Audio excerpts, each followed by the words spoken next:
coasters, jet fighters, and Bristol. 3 things that will make your head pound and your jaw drop. In the northeastern hills of Tennessee, this is not just a race, it's a ritual.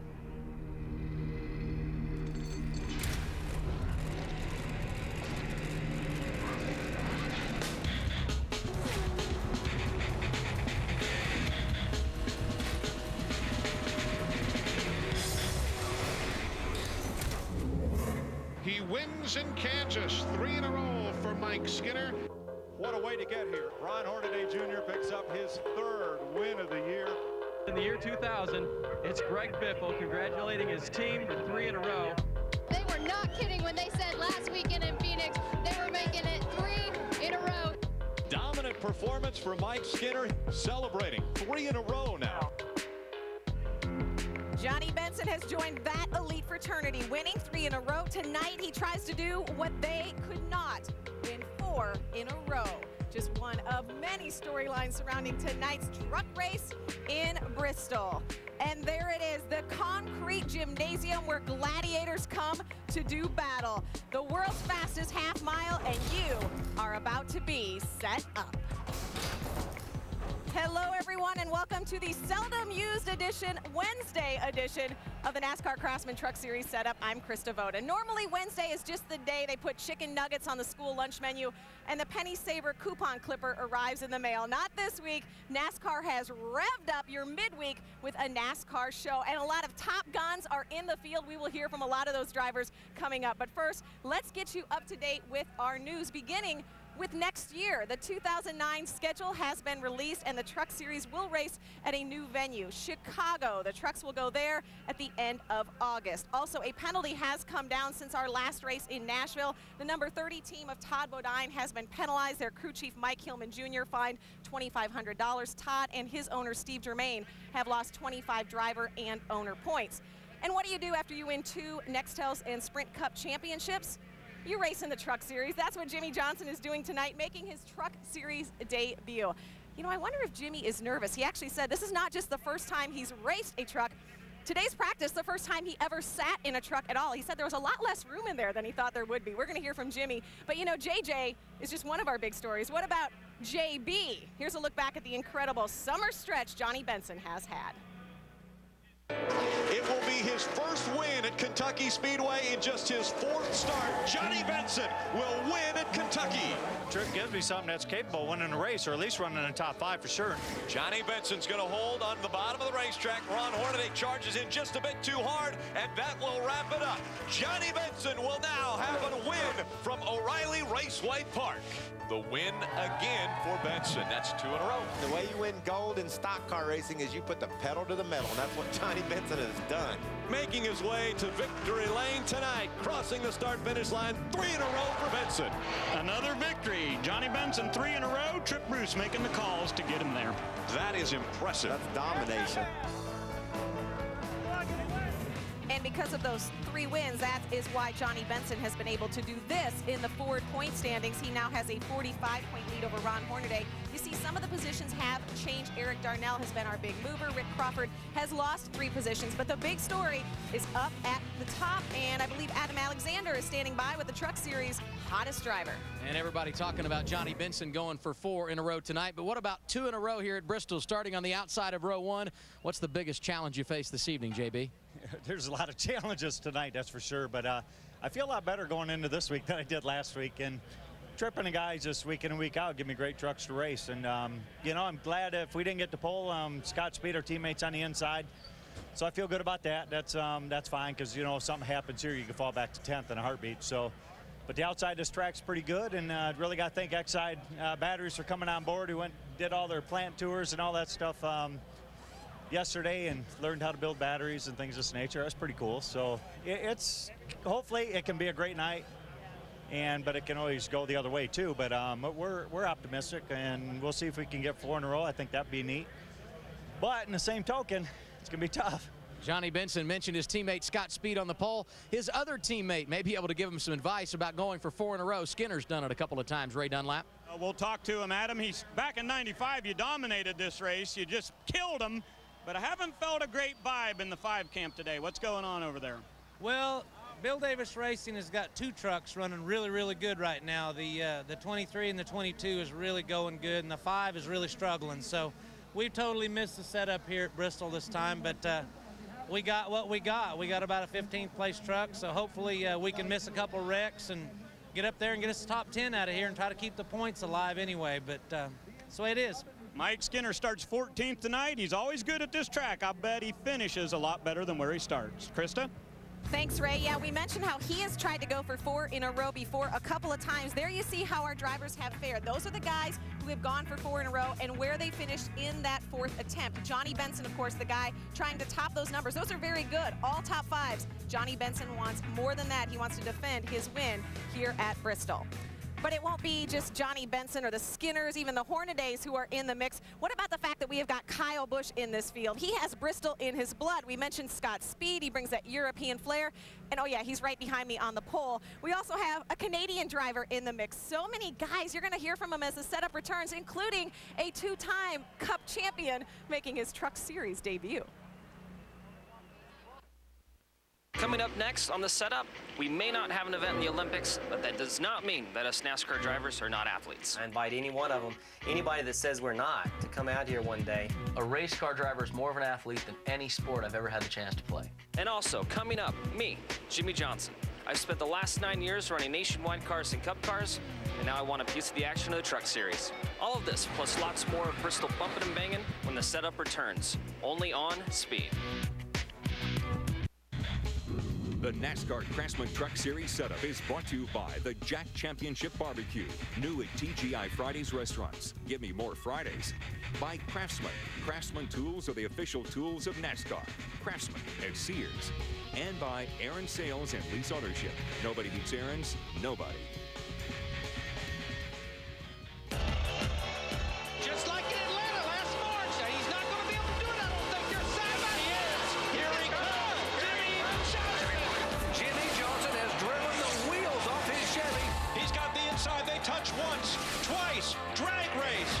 Jimmy Johnson. Whoa. By a fender. Jimmy Johnson is the 2006 NASCAR Nextel Cup Series champion. You guys are off the sink, boys. We're going to tear it up tonight. Nothing like back-to-back championship. You know, a gentleman from Kenya ran the half mile in 1 minute 44 seconds today. Tonight, that distance will be covered in 16 seconds, 200 times. The birdcage at Beijing, the track and field venue, that is impressive. But this, what you're looking at right now, the world's fastest half mile. Welcome back to the NASCAR Craftsman Truck Series setup from Bristol. We don't have a Phelps or a Shawn Johnson, but as you saw, we do have a Jimmy Johnson in the field tonight. You know, Johnson has done what only 15 other drivers have done, win multiple Cup championships. Something he has not done ever is race a truck. Ray Dunlap is standing by with our, dare I say, rookie. Hey, Krista, you know, a few years ago, Jeffrey Bodine became Jeffrey. He used to be Jeff, and some people call him Jimmy Johnson, but on top of your door it says Jim. And I remember when you were a little boy, your dad used to call you that when you got in trouble. Are you thinking you're going to be in trouble tonight or what? There's a good chance. I thought I would have some fun with it. My wife's been calling me Jim lately, and just a chance to have fun with the trucks and come out and do that. So I'm shocked you picked up on it. It kind of looks cool up on top, and we'll just have fun tonight. And if I make people mad, I'm sure they'll call me other things that are usually 4-letter words. Can you learn something tonight it'll help you this weekend? I think so. I think that the rhythm of this racetrack, I figured something out with my line around the track. The truck has similar grip through the center of the turn, which I found kind of shocking between the two vehicles. Horsepower is way different, so that side of it's not going to help me, but I really think it'll help tonight. Regardless, I'm with a great team. These guys have worked their butts off today, and we've worked on a tight race truck all day long, and we're getting closer. So tonight we should be competitive. He's been pretty good in the Sprint Cup Series tonight. Jim Johnson makes his Truck Series debut. Krista? That's what I was just going to say. Can Jim Johnson win this race? Here's a list of how past Cup champions have fared when they come back into the Truck Series. There you see, they've done pretty well for the most part. Jimmy Johnson looking for some valuable experience and that win. But hey, Jim Johnson, not the only fresh face in tonight's race. Adam has another Cup driver standing by with him. Yeah, Patrick Carpentier has become a household name in NASCAR, Sprint Cup, nationwide, but never in a truck. Why tonight here at Bristol, Patrick? Because this is the first race that was here earlier this year, and they told me, you know, you got to go practice. Even if we send you there testing for a few days, there's nothing like running a truck in traffic. And I've seen a few races on TV, so traffic's pretty rough here, so I guess we'll learn a few things. Experience is everything. He starts 25th tonight. Thanks, Adam. We're excited to have Carpentier in our Truck Series field. You know, one of the great debates, a question we always hear posed, are race car drivers athletes? Now, if you Google that and try to find out, you'll get several different interpretations. You also find out the definition of athlete's foot, but that is altogether something different. Back to the original topic, are race car drivers athletes? We posed that question to our drivers. Just stay in the car, please. I can't, man. Okay, come on up there. Oh, I'm beat, dude. I had plenty of fluids, I just couldn't cool down, you know. A refreshing drink and a deep breath. Give me 5 minutes, I'll be ready. I was in trouble from about lap 5. My helmet wasn't working, really hot in the car, and got blisters on my back, on my butt, everywhere you can think of. But like Bill Ingle kept me going. I said, I sure am going to enjoy. If we can get this thing this win, I'll enjoy Monday in the hospital. What an example of courage and perseverance. We have one spent athlete here in Victory Lane. Racing is way more of an athletic sport. And define athletic. What makes Mo Vaughn an athlete and Carl Lewis? They don't look alike, but they're both athletes. It's hand-eye coordination. It's that innate ability to do something better than somebody else. I invite any one of them, anybody that says we're not, to come out here one day. Say you go to a Daytona in July, or you go to Bristol and you get beat on for 2, 3, 4 hours, and when you get out, figure out if you're not in good shape, how bad you feel. Anybody that can sit in a 140-degree cockpit for 2.5 to 3 hours in length. There's no timeouts. There's no calling in a sub. There's no going, hey, coach, give me a breather. Take a look at Jason Luffler. I mean, this guy is so hot. He's been dumping water all over his legs, down across his face. You definitely got to be in a good endurance kind of condition to be able to sit there and just sit in that kind of heat for that long. Certainly not at the level like a Olympic sprinter or something like that is, but I think it's more endurance than it is raw power. I'm in pretty good shape, but I don't do my 5 miles a day. I don't do any of that stuff, but I'm going to stay active. So it's definitely a sport. It's more mental. I'd hate to go up against a fight of a race car driver. I don't care how little, big, tall, whatever he is, he's going to give you a fight. He will mentally beat you up. A race car driver is more of an athlete than any sport I've ever had the chance to play. And I played college football, I played college basketball. Brendan Gaughan, a 5'9" walk-on last year, hits the bucket. Biggest thing I can tell people is the ramifications of our sport. Let's say a batter steps up to the plate, hits a pop-up fly ball. It's an out. You lose a game. What happens if you're at Talladega with 5 laps to go and you're hot and you're tired and there's no timeouts and you haven't gotten out of this race car and you make a mental mistake? You're 4 wide, you're on the bottom, you turn up and you wreck 15 to 20 race cars. You can kill someone. The ramifications of a mental error in our sport are way bigger than any other. Well, it certainly poses a very interesting question. So let's send it upstairs. Rick Allen, Phil Parsons, Michael Waltrip. Phil, Michael, of course, drivers. Rick Allen, a 3-time All-American decathlon competitor. So, guys, who's the athlete? Well, I'll throw the question right to Michael first. I mean, Michael, what do you think? Drivers are the athletes? Definitely. You have to have 3 things to be successful in this sport. And one is strength. You got to be strong enough to drive your truck. You have to have endurance. You got to last sometimes 500 laps on a tight little track. Tonight we're 250. That doesn't make it any less challenging. And then thirdly, you got to be mentally tough. In order to have success here at Bristol tonight, you got to match all those things together, right. And your mental game has to be right on top of itself. So there's not a better explanation of an athletic feat than to combine those things, right, to have success. Right. All characteristics. Now, Phil, obviously back in '82, you won the nationwide race here. What kind of an athlete do you have to be to win this race? Well, I think you have to be an athlete to run this race, to run the distance, as Michael was saying. And this is probably the most physically challenging racetrack that these guys will run all year. You go to Talladega, it's emotionally exhausting. Right. But you come here and it's physically challenging, and you don't get any rest. You know, if you get a caution flag, they have rules here that you can't come down the wrong pit road or you can be penalized. Right. So you have to be thinking all the time here. And these guys have to be on top of their game. As Brendan said, you make a mental mistake here, and it's gonna affect a lot of other people, and you can't do that. Well, in television, we can call it timeout. And I'm going to send it right back to you, Krista. All right, thank you. And you guys talked about how incredibly challenging this racetrack is. Well, let's take advantage of the fact we are the only truly mobile pre-race show. So let's go ahead and walk on this track. You see, I'm just coming off the track onto the apron. I have only not even taken 1, 2, 3 steps up this track. I am already completely sideways, completely leaning back, and I still have this much track to go. I'm winded after 3 steps. I'm completely standing sideways. Try putting 36 trucks inches apart, 200 laps, 16-second laps. You're in for quite a show. More of the setup from Bristol right after this.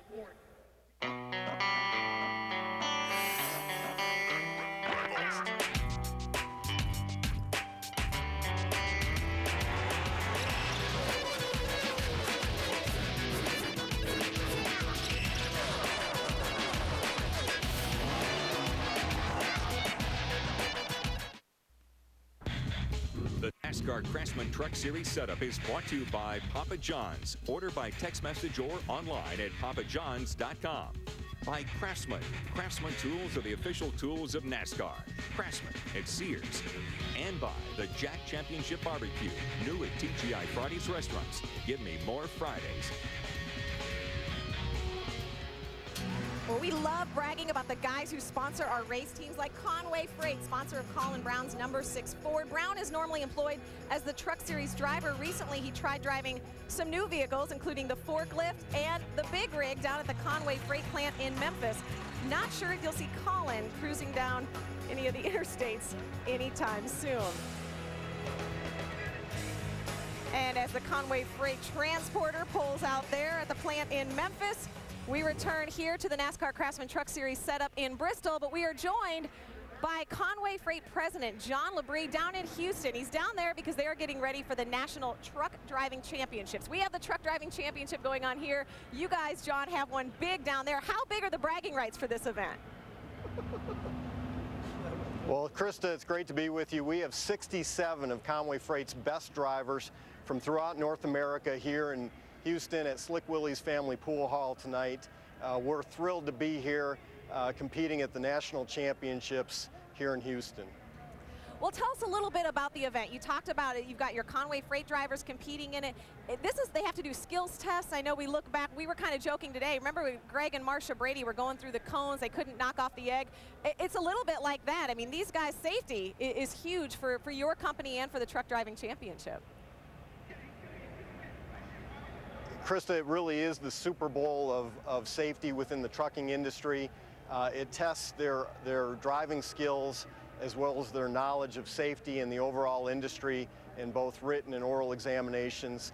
So it is a great test of talent, and it is a fantastic way to determine just who the best truck drivers in America are. Well, just a moment ago, while we were listening to you speak, we saw your driver, Colin Brown, getting ready for his race tonight. Yeah, the Super Bowl, that is a great way to put it. It's so important. And I know your guys, your employees, they really get into NASCAR. This has become a really big deal, your sponsorship with this race truck. You're right, Krista. We have many, many employees that are huge NASCAR fans. Our customers are huge NASCAR fans. Colin has been a fantastic representative of Conway Freight, and we are really excited about partnering with Roush Fenway Racing for yet another great year of the number 6 truck and Colin Brown in it.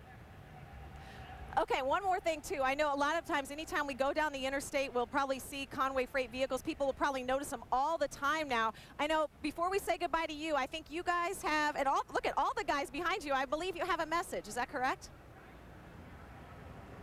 Well, we have a message for you and the viewers on Speed, Krista, as well as Colin tonight. The 67 state champions behind me have something they want to say. Team? Go Colin! Very nice. All right. Thank you very much, John Labrie, the president of Conway Freight. And he talked about the safety of his company. Let's put this into perspective. How safe are they?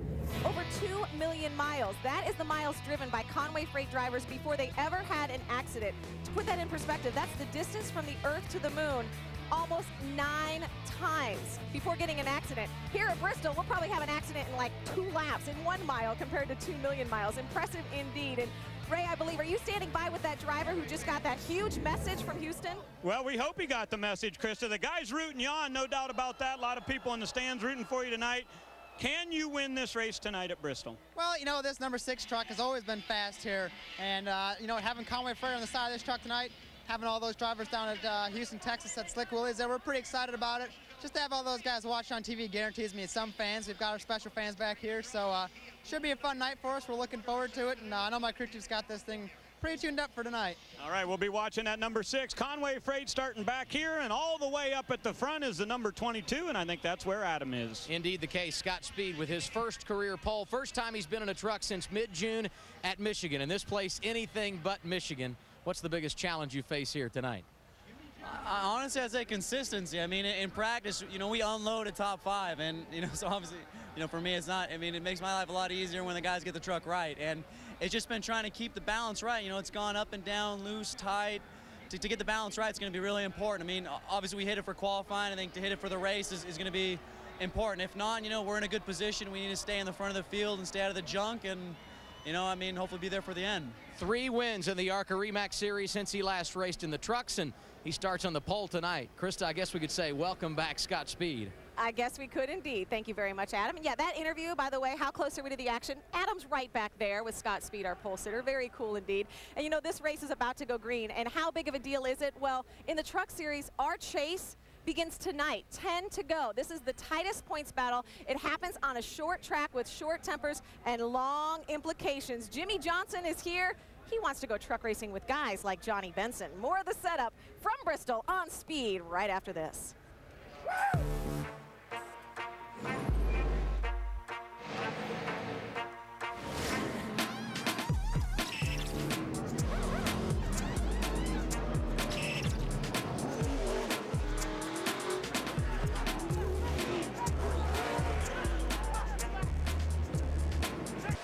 In 2.5 weeks, points leader Johnny Benson leads the trucks into St. Louis as the defending race winner. Can JB continue his summer hot streak? 3 in a row for Benson. Or will a new contender emerge to tighten the points battle? All the action starts with the setup at 2, live on Speed. So that's our next truck series race. Plenty of racing still to come this weekend. The nationwide race, of course, the cup race, but it all gets started tonight. The trucks on Wednesday in Bristol. Do we get you close to the action? Look at the pace truck. They're ready to kick us out of here. Jimmy Johnson, Johnny Benson, the rest of the field go racing right now.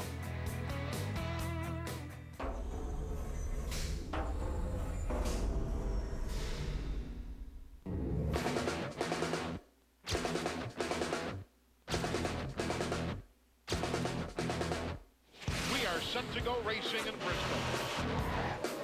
Trying to close in on the pack.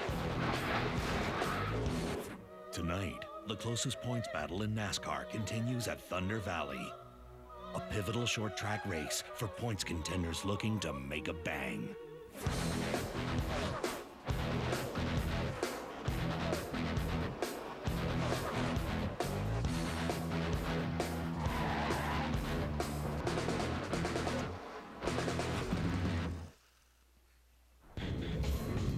It may be a short track, but it is big on action. Welcome to the NASCAR Craftsman Truck Series O'Reilly 200, presented on Speed by Camping World RV Sales. Bristol, Tennessee, the side of this one. A gorgeous evening for racing under the lights at Bristol Motor Speedway, 84 degrees. The forecast partly cloudy, but that won't dampen the spirits of anyone in attendance here. And obviously, those of you watching at home are going to see a great race when we come to a short track like Bristol Motor Speedway. Hello, everyone. I'm Rick Allen alongside of Michael Waltrip and Phil Parsons. Now, we come to a short track, obviously. This one has been changed, Phil. Has that changed the philosophy of the drivers? Well, it really has. In 2006, Mark Martin knew the recipe to win this race. He ran it like a road course. They started at 200 laps, backed it up till they got in their fuel window. He pitted around lap 35, stayed on the racetrack track position, and won the race. Last year, they reconfigured this racetrack, completely repaved it. It's not rough anymore. It's a 2-lane racetrack at least. And last year, Johnny Benson pitted on lap number 105, restarted 17th, Michael, and he came back and won that race. But 1 year does not a trend make, Phil. So these guys are starting this race a little bit blind. They don't know if they need to pit on lap 35 like Mark did and win, or if they need to wait later like Johnny did. So that's what's going to make tonight's race interesting and a lot of fun to follow. What strategy will it take to get to victory lane at Bristol? Now, one of the things, obviously, you guys have both raced this racetrack. You've won here. And The one difficult thing that always comes up is getting onto pit road. Did you ever miss pit road? Oh, of course. I think we all have. Jeff Gordon is one of the greatest drivers in the history of NASCAR. He ran around 2 or 3 laps trying to figure out. You are so into what you're doing. Yeah. It's tense. It happens quick. That's when your crew chief, your spotter, your team really needs to back the driver up. They need to say, look, dude, we're going to pit in 10 laps. Remember, we pit off turn 2. Right. We're going to be pitting right there. You know, just constant communication is extremely important here at Bristol. And the problem is it's different under green and then under caution. And another different rules. Another problem is you can't hear. It's loud here. Well, we can hear, and we're going to get this thing underway. Let's go trackside for our pre-race activities. Ladies and gentlemen, would you please rise for the presentation of colors by the Dobbins-Bennett High School Junior ROTC. Remain standing and remove your caps for tonight's invocation by David Chenault, pastor of Center Point Fellowship. Heavenly Father, we come into your presence tonight with adoration and praise. We thank you so much for letting us be here. You're such a great God. Lord, I thank you for all the staff and all the volunteers that have made this possible. Lord, and now I pray for each driver, each crew member, and all the race fans as we enjoy this evening. May God bless America. In your name we pray. Amen. Ladies and gentlemen, would you please remain standing, remove your hats, and we invite you to cover your heart as Jamie Wolf, rising country music star from Charlotte, North Carolina, sings our national anthem.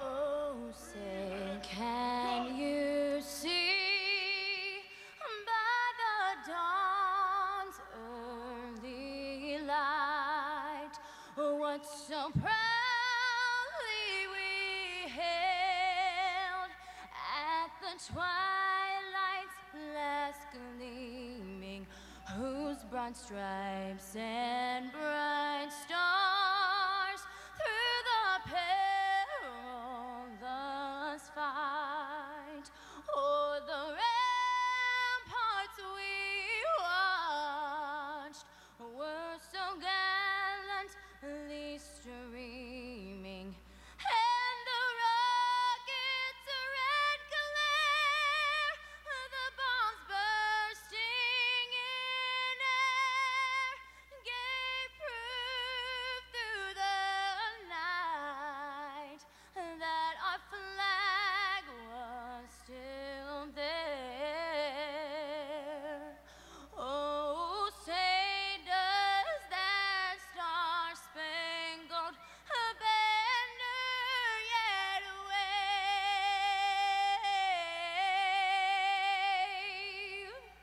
o'er the land of the free and the home of the brave?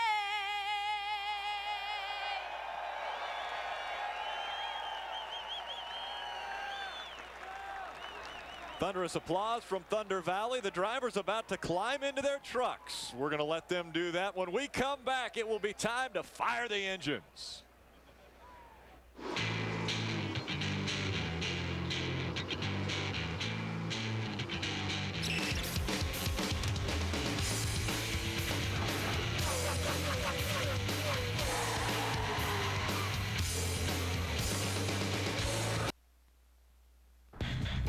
The NASCAR Craftsman Truck Series is presented on speed by Camping World RV Sales. Everyday low prices guaranteed. Brought to you in part by MSD Ignition, your exclusive source for performance electronics. And by the strikingly original Flex from Ford. Drive one.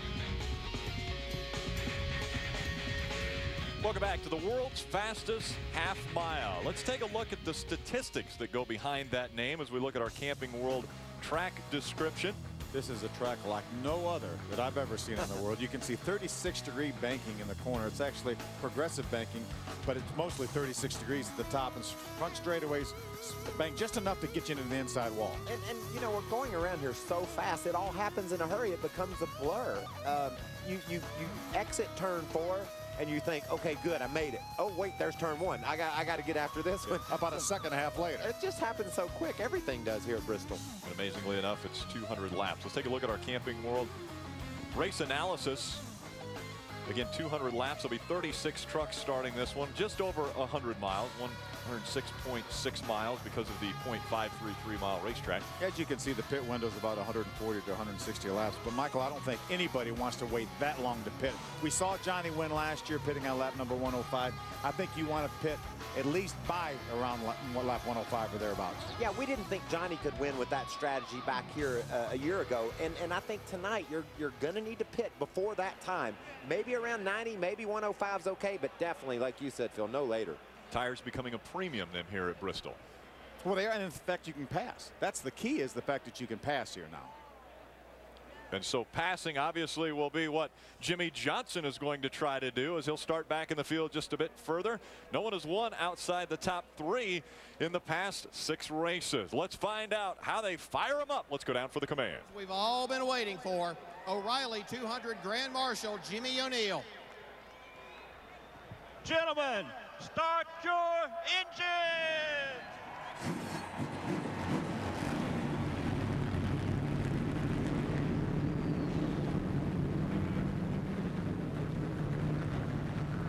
Passing at a premium from Bristol Motor Speedway, we're going to see the green flag when we come back to Bristol, Tennessee.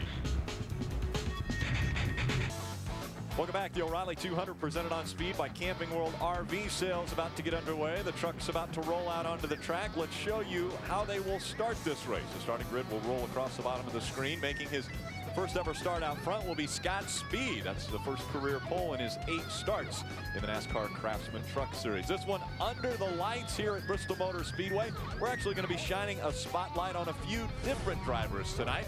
Ray Dunlap, I believe you got the 41 in your spotlight. Yeah, I do, Rick, and that's Taylor Malsom, and he drives for CHS Motorsports. That's Cunningham, Hartman, and Shear, a brand new team, and they plan on running the entire season next year. But this year, it's only going to be 5 starts for Taylor because they want to keep his rookie status. Now, this group brought 9 trucks from Evernham Motorsports, and they also have an association with Penske Motorsports. They're going to do some development drivers in this.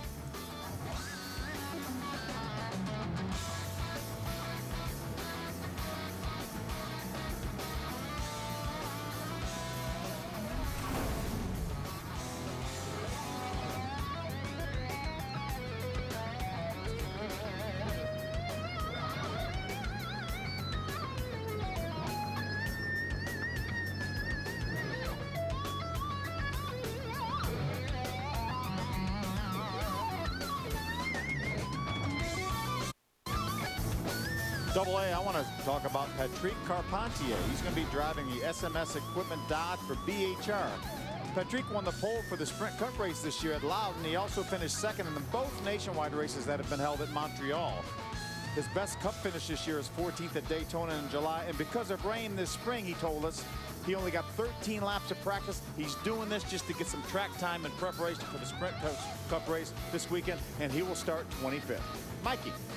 Thanks, PP. My guy is Brian Silas. He's starting back, deep in the pack, but nevertheless, this is his 5th Truck Series start. He's sponsored by Rockingham Speedway. Had a great ARCA race down there earlier this year. He's an infrequent competitor, but I love this kid. He and his dad are all about racing. They're all in, and it's good to see this hot-looking number 48 truck get a start here at Bristol tonight. We're going to have a lot of cameras that are going to be showing all of the different angles, and we have 6 of them that will be on board with drivers tonight. One of those being carried by Mike Skinner, Colin Brown, John West Townley, Todd Bodine, and Ron Hornaday, and Ted Musgrave, all carrying cameras that we will be getting great shots from this evening. Back track side to Ray Dunlap. Well, thank you, Rick. You know, there have been 18 drivers in the NASCAR Craftsman Truck Series that have won in all 3 of NASCAR's top divisions. We're talking about Sprint Cup, Nationwide, and the Craftsman Trucks. But there could be a number 19 tonight. Now, when we look at the big list, check out Mark Martin with 90 career total wins. That's pretty impressive. But you see the guy in yellow? Jim Johnson, 36 total wins, but he's never won in Craftsman Trucks. Why? Because tonight is his debut. If he's able to win tonight, he'll add his name to a very, very, very impressive list. I'm not sure if Jimmy Johnson's going to win tonight, but I can tell you this, his crew certainly gets the award for the absolute biggest pit box in Truck Series history. Adam? And Jimmy Johnson knows one thing from all his Sprint Cup Series experience here at Thunder Valley: the easiest place for a driver to pass, right here on pit road. And so with that, he's brought 7 of his best friends with him from the Sprint Cup Series tonight, the guys that go over the wall and pit that Sprint Cup car for him on Sunday afternoons. Chad Knaus' crew chief is even here. All the winning ingredients for Jimmy Johnson, who starts 9th in his NASCAR Craftsman Truck Series debut at Bristol. Guys? Now, Chad Knaus is actually helping out with this truck tonight with Jimmy behind the wheel. Yeah, Eric Phillips is a crew chief on this Morgan Dollar truck, and as you see, Chad, give him the signal there. I know Jimmy and Chad's relationship is solid, but I do a TV show every Monday on Speed with Chad, and he's going to try to run the show.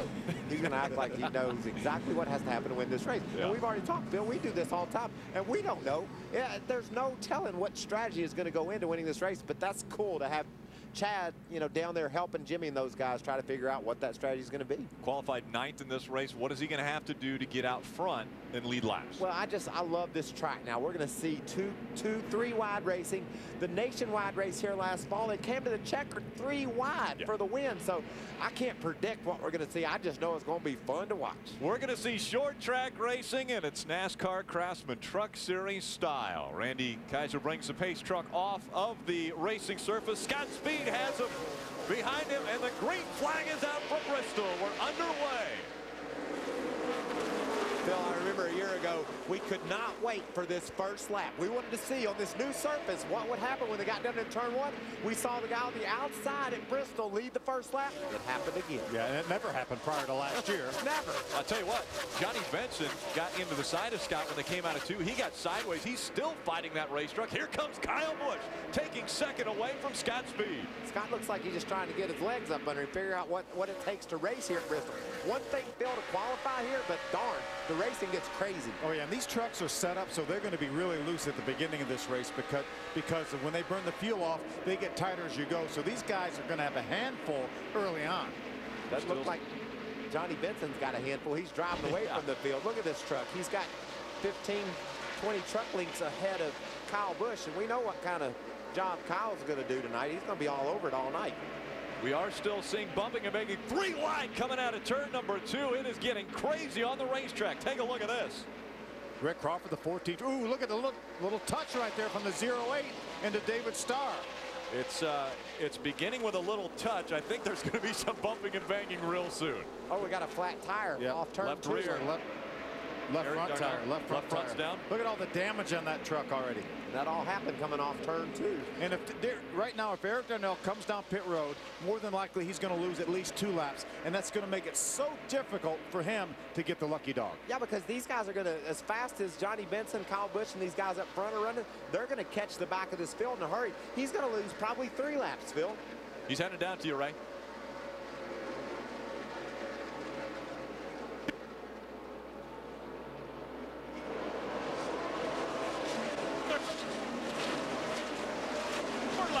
And the jack comes out.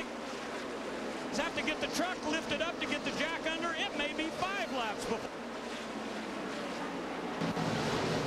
It's amazing how quick things happen. And watch this now. See Eric on the outside, and the 11 gets sideways. David Starr gets sideways. That's where the contact came from, and that created a 3 wide thing. And there's the 48 of Brian Sellers. That was your spotlight guy, Michael. He's got her turned around over there and coming off turn 2. It's a good-looking truck. Going back to finish the Eric Darnell story, he wound up losing 3 laps. Huge break right here, Phil. This gets him one of them back in a hurry. No one else off the lead lap. So now he's only 2 down. He's got a fighting chance. Not a real good chance, but he's at least got a fighting chance now to get back on the lead lap before this thing's over. First caution comes out, lap number 9. We'll be right back.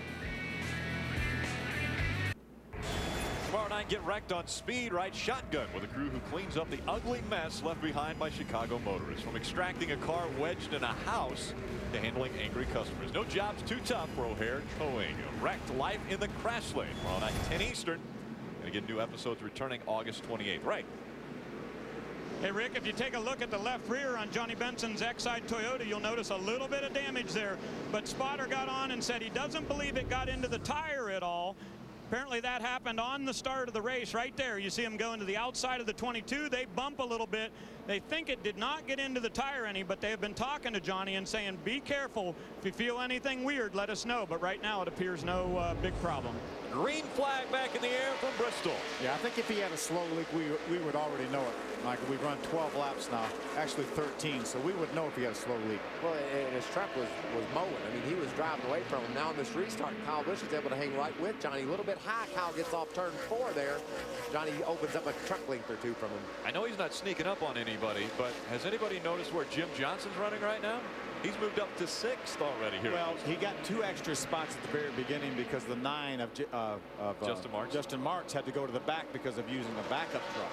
So that actually had Jimmy starting this race 2 spots ahead of where he qualified. But Big Jim is all over Ron Hornaday. So I talked to Jimmy earlier.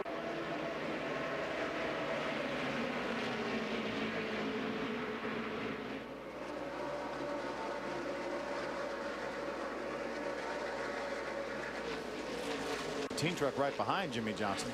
In this race, quite a bit shorter than what he's used to. Obviously, only going 200 laps as opposed to the 500 that will go on Saturday. Yeah, you've got to get it done in a hurry. He knows he's going to get 1, maybe 2 pit stops to adjust on that truck. If that thing's going to stay tight all night, then he's going to be in trouble. Side-by-side racing here. Ted Musgrave almost getting into that Dodge just outside of him. Patrick Carpentier. Tight corners here, but obviously we've talked about the banking allowing them to run side by side now. Yeah, you know, when we do a truck race, a broadcast from the truck event, generally we watch the monitors, but I can't stand it, Rick. All the action, it's all right there in front of us. You can just look out and see so many things going on. That's why it's you appreciate the work our cameramen are doing right now. Split screen, battles all over the place, and Mikey, that's a great battle right there with Todd Bodine in that 30 and Ron Hornaday in the 33. They made a little contact a couple times going in turn number 3. I saw Ron had him up off the ground, it looked like, when they went down into turn 3. And Jimmy Johnson had fallen off that battle, and it's allowed him to catch back up to these guys. Todd has moved up the racetrack now, and it looks like his truck's going a little bit better up there than it was down on the bottom. Well, the multi-grooves that this track now has, it's a race car driver's dream. You know, we talked about, you saw all the Cup and nationwide action last week from Michigan. Right. These guys, they race all over that track. Same thing here at Bristol. Todd's way up the hill. Look at Ron, way down on the bottom, and Jim's right somewhere in between. You know, Ron keeps wiggling down on the bottom. Is it a situation where he needs to move up, try to find a new line around this track? He did that very lap right there, so we're going to see. Ron will search around a little bit for some grip out there. Never seen him run a little bit higher on the racetrack, and Jim Johnson right on his back bumper. It looks like Ron's truck's a little bit loose, Phil. It really does. And most of the guys in the garage are talking to Mike Beam. You see him wiggle right there. He said this racetrack got looser last year than it was during the day. He said a lot of people, including us, really thought it was going to tighten up. It actually got looser as we see Jimmy Johnson take over that spot from the 33 of Ron Hornaday. You know, again, in speaking to Jimmy, he's like, I can't wait to mix it up with these guys. And driving around Hornaday right here, 24 laps into the race, that's fun. That's what he's looking for. See another gaggle of trucks back here running side by side. There's Eric Darnell, the 99. As we mentioned, he did get the lucky dog. Wow. Carpentier, big time loose. But now, Phil, his worst nightmares happen. The leaders have started overtaking trucks near the rear. So we have a couple of trucks that are 1 down. Eric's 2 down. So therefore, it's going to make it difficult for him to get that Aaron's lucky dog again. And that'll probably stay like that all night, too. Let's watch back here a few laps ago on the right-hand side of your screen. See the 04 Carpentier gets a little bit loose on the bottom of the 99 of Eric Darnell. Now, is that a situation where he hit that darker asphalt down there? I mean, it's a concrete racetrack, but it looked like he went a little bit too low and shot back up the track. Yeah, I think he just pinched it. You know, he said he was going to be here to learn how to race, and that's what he's doing right now. He dove down, pinched it a little bit low in the turn, and it got loose with him. We saw Hornaday running low on the track. Whoa, look at Johnny. Johnny Benson all over the racetrack. Kyle Busch just got into the back of him. You can see the left rear tire on Johnny Benson. All the letters have rubbed off of it, so obviously there's been some contact made there right in the left rear corner. That happened early on in the race. Actually, the start of the race, they were talking about that damage to the left rear of that truck. It's worn off the lettering, but now Kyle Busch all over our NASCAR leader going for the lead. Kyle Busch here at Bristol. Got a lap truck right there, a potential lap truck of Justin Marks, the 9 right in front of him. See which way Justin goes. The 51 truck is a lot faster than Johnny right now. Just drives around the outside of it. Watch, he dives to the bottom of Justin Marks as they get down into turn 3. You guys remember Martinsville between these two. There was a little bit of an incident there. Watch this now. We'll see Kyle down on the bottom of the racetrack. Now he's down there. Then Johnny said, I'm going to dime in this corner. I'm going to try to go up high and then come down on the bottom. And that's when they made the contact. And Kyle would say, that was your fault, Johnny. Yeah. And Johnny would say, I'm leading the race. Why are you running into me, Kyle? A difference of opinion for sure. Adam Alexander. And for Kyle Busch, he's out front here at Bristol for the first time ever in the NASCAR Craftsman Truck Series. Entering tonight, 262 laps led in NASCAR in both the Nationwide and Sprint Cup Series. And tonight, a win would put him in a category with Carl Edwards and Mark Martin, the only 2 drivers to win here at Thunder Valley in all 3 of NASCAR's top touring series. Ray? Adam, Johnny Benson's spotter came on and said, dude, I should have told you the 51 was coming. And Johnny said, I knew he was there. He said, you know that's the way he's going to drive. But he said, do me a favor, go over and remind his spotter that we're running for a championship here. He said, pretty soon that kid needs to learn that. I think that message has been delivered a few times to the 51 group, but maybe hasn't been taken in. It probably took Johnny Benson about 4 laps to say that. You tell the 51, then you got to go through a corner. But I said, you know, that happens that fast. We're going to catch our breath. You catch your breath. We'll be right back with more from Bristol after this.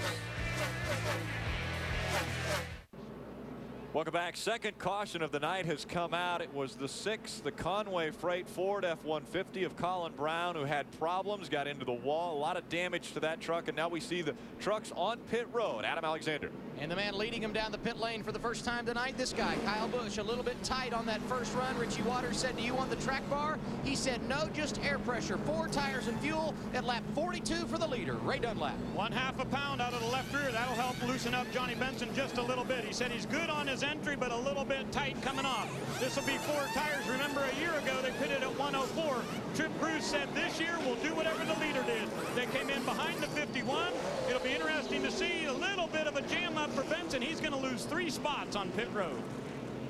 3+ actually. One guy who stayed out on the racetrack, Jim Johnson. We keep calling him Jim. He put Jim on the side of his truck, so that's why we're calling him. It's still Jimmy Johnson. It's Jimmy Johnson. Yeah. Guys, let's take a look back at maybe what happened to the 6 of Colin Brown. You see him, he's already into the inside wall. Not sure. More than likely, there was probably some contact coming off turn number 4. And Colin hit really, really hard on the inside wall. There he is right now racing the 87 of Chris Jones. That's a lap truck right there. Oh, he just comes up and gets on the inside of the lap truck. That's all on Colin right there. You know, he just lost. He was driving his truck hard. It got sideways, made contact, and shot him down into that inside wall. And it's ended his night. I mean, they might get that thing repaired, but that's even questionable. Yeah, that's a lot of that truck is more than likely ruined. Yeah, there's some serious damage to the rear end of that truck. It looks like the right side. Those look like little spacemen working on his truck in the space suits, silver suits they had going on. Our Aaron's lucky dog goes to Taylor Malsom in the 41, so he'll get a lap back. I think it's really interesting to see that, we talked earlier in the race, we didn't know what strategy would take to win the race. Jimmy's decided to stay out. Kenny Schrader stayed right with him also. These guys are electing to run up front here for a little while and pit later. But I like pitting right now. I think getting your tires right now, getting your work done, and just racing to the end is the right strategy. Saturday, the race to the chase takes a treacherous turn through Thunder Valley. Only one pre-race show can handle the world's fastest half mile, where dreams of victory can be dashed and chase hopes can be crushed. NASCAR race day built by the Home Depot. Live coverage begins Saturday night, 5 Eastern. Again, we talk about Jimmy Johnson staying on the racetrack, right? And here's the situation. Eric Phillips, his crew chief, said, last year I pitted early and it bit me. He said, I really didn't want to come into about 75 or 80. We're going to stick with our strategy. I think our truck's good enough, and more trucks will get a lap down. We're going to be just fine. Don't worry about it. So they stick with it. Jimmy Johnson gets back in the gas. Green flag back in the air here in Bristol. Well, in his first ever race, he's led a lap. Yeah, Kenny Schrader right now, as Michael said, is on the same strategy. He stayed out on the racetrack. Right now, Dennis Setzer's that truck on the bottom of the racetrack gets by Kenny Schrader and also Kyle Busch. Yeah, and Dennis Setzer's so strong in both of our practices today. It looked like he might be the truck to beat here at this short track. Yeah, right now he's got the 51 truck all over him, Kyle Busch. Running a little bit higher line there is Dennis Setzer in the 18, Kyle Busch in the 51 on his back bumper. Kyle certainly isn't shy about running that thing down on the inside of Dennis Setzer. He's already made a little contact from Johnny Benson. Johnny voiced his opinion about how he felt about that, but Kyle's back at it right down on the inside of Dennis Setzer trying to make that move. Remember 1 year ago when Johnny Benson won this race with 20 laps to go, Travis Quapple was leading the race. Contact from Kyle Busch turned him around, and that's what really allowed Johnny to get that victory. Last time by, Jimmy Johnson clicked off a lap 16.185 seconds. So pretty good lap times for him who has older tires on his truck still. Yeah, but 40, 50 laps on your tires isn't anything, Rick. What the concern is what your tires will be like when they've got 120 or 30 and you're running for the checker flag late in the race. That's what Eric Phillips is saying. He said, I want fresher tires at the end than I'm going to have if I pit right now. I'm sticking with my strategy. Adam Alexander, what's the strategy for the 30 team?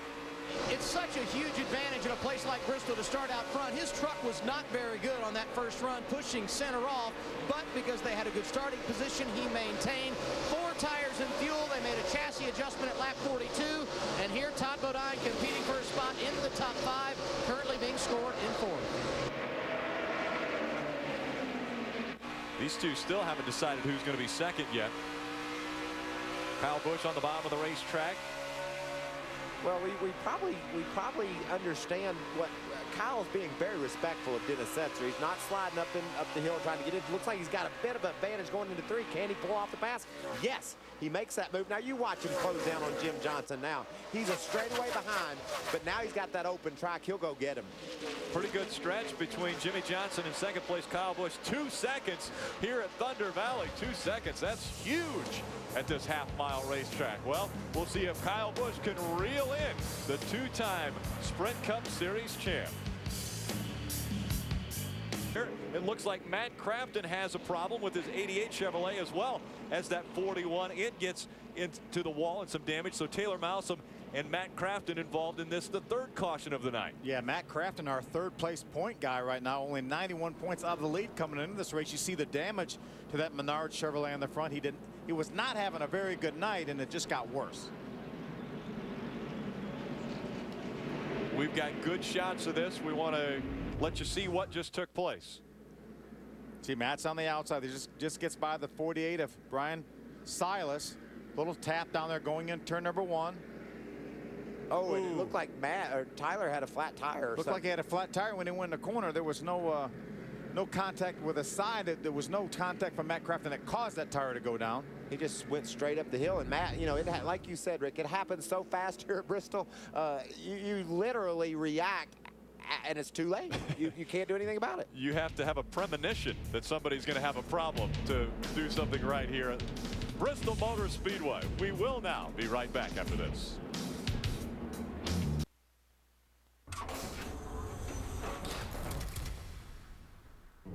On today's Tools of the Trade, I want to show you Craftsman's infrared thermometer. Now this thing will get a temperature from up to 4 feet away. And you'll see guys using this at the racetrack a lot. You'll see them out on the pit road going like this, and that way they can tell exactly what the track temperature is. But you'll see the engine tuners using these a lot. You'll see them in there checking the temperature of the block.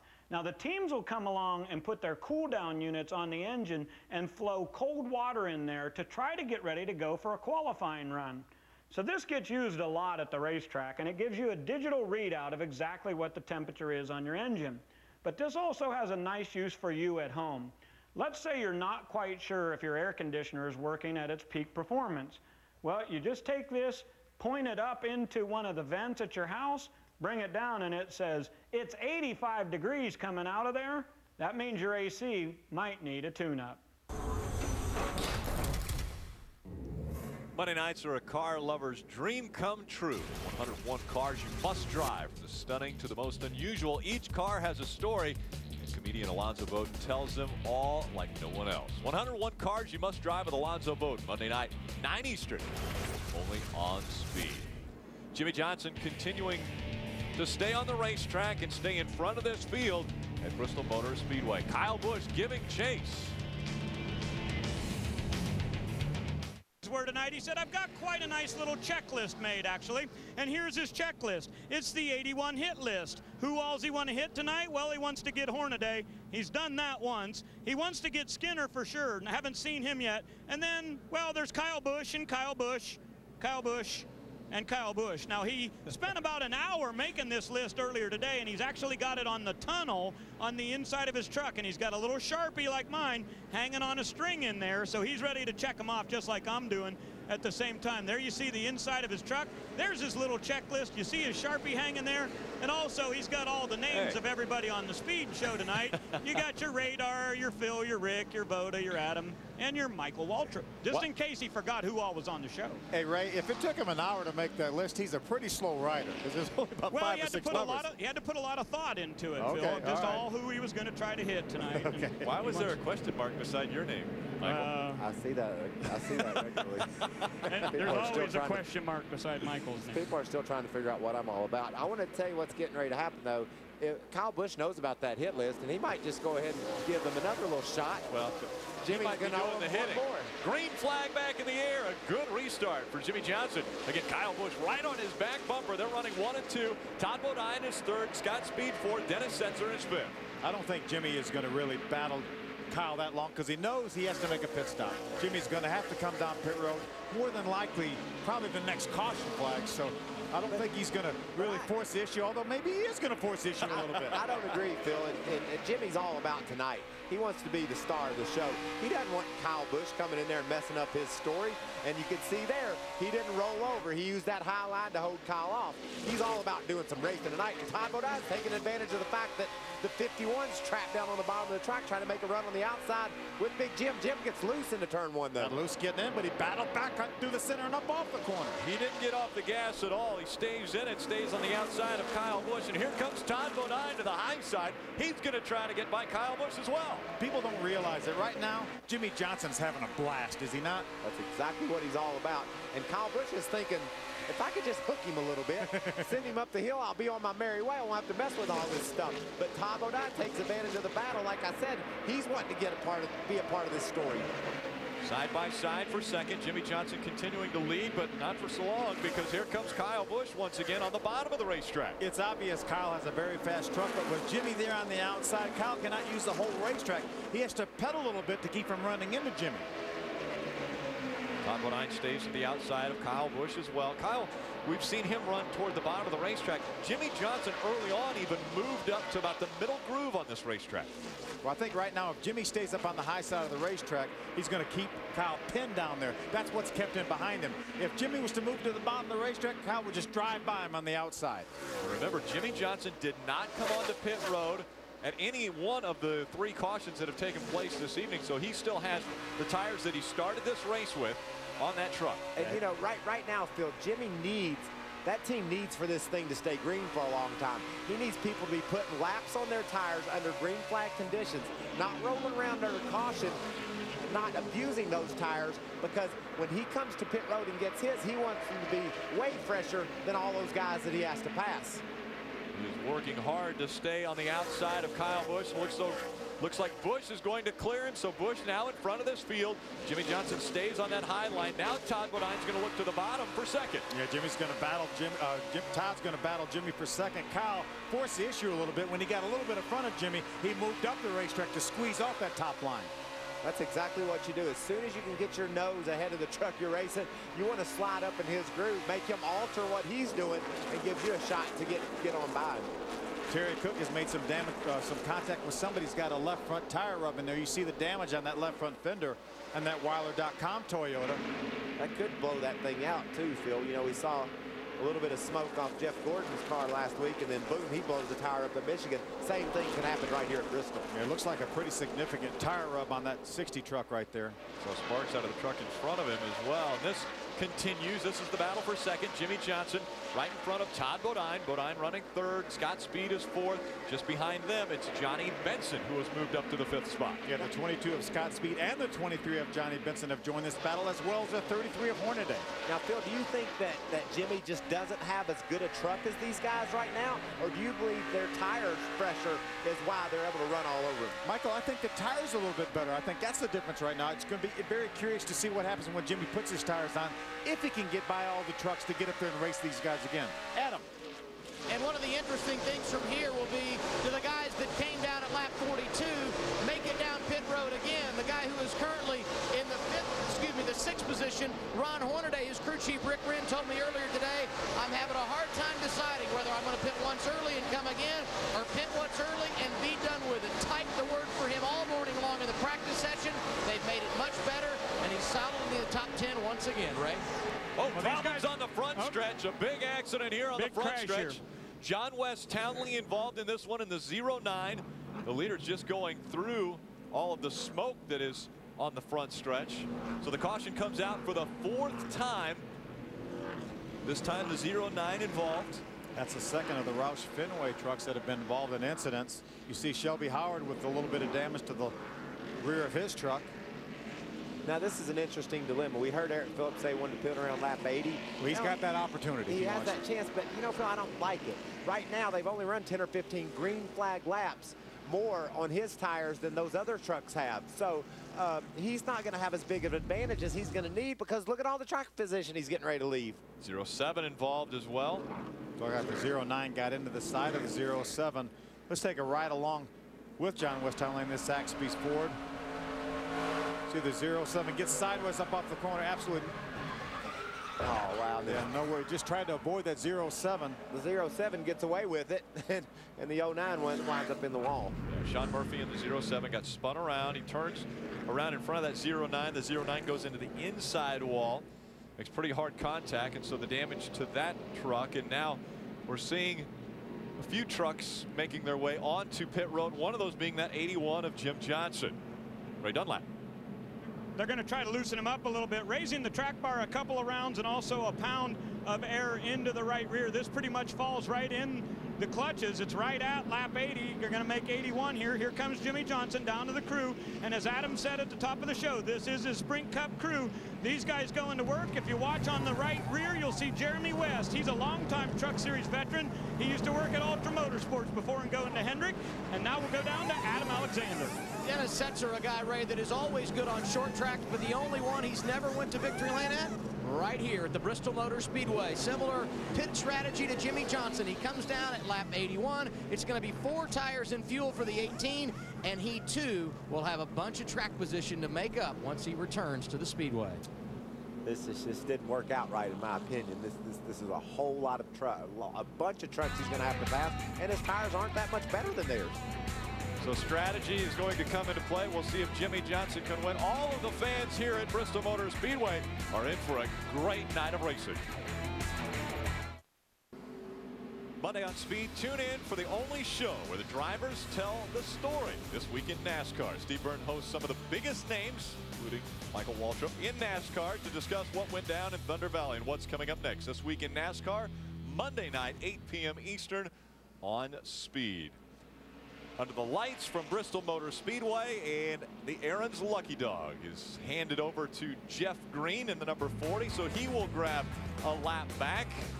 Everyone is trying to grab track position. It's Kyle Busch who has the lead here at Bristol. Coverage of the NASCAR Craftsman Truck Series on Speed is brought to you by Dodge. Live life to the fullest. Dodge. Grab life. By Aaron Sales and Lease Ownership. Nobody beats Aaron's. Nobody. By Mahindra Tractors and by Craftsman. Craftsman tools are the official tools of NASCAR. Craftsman at Sears.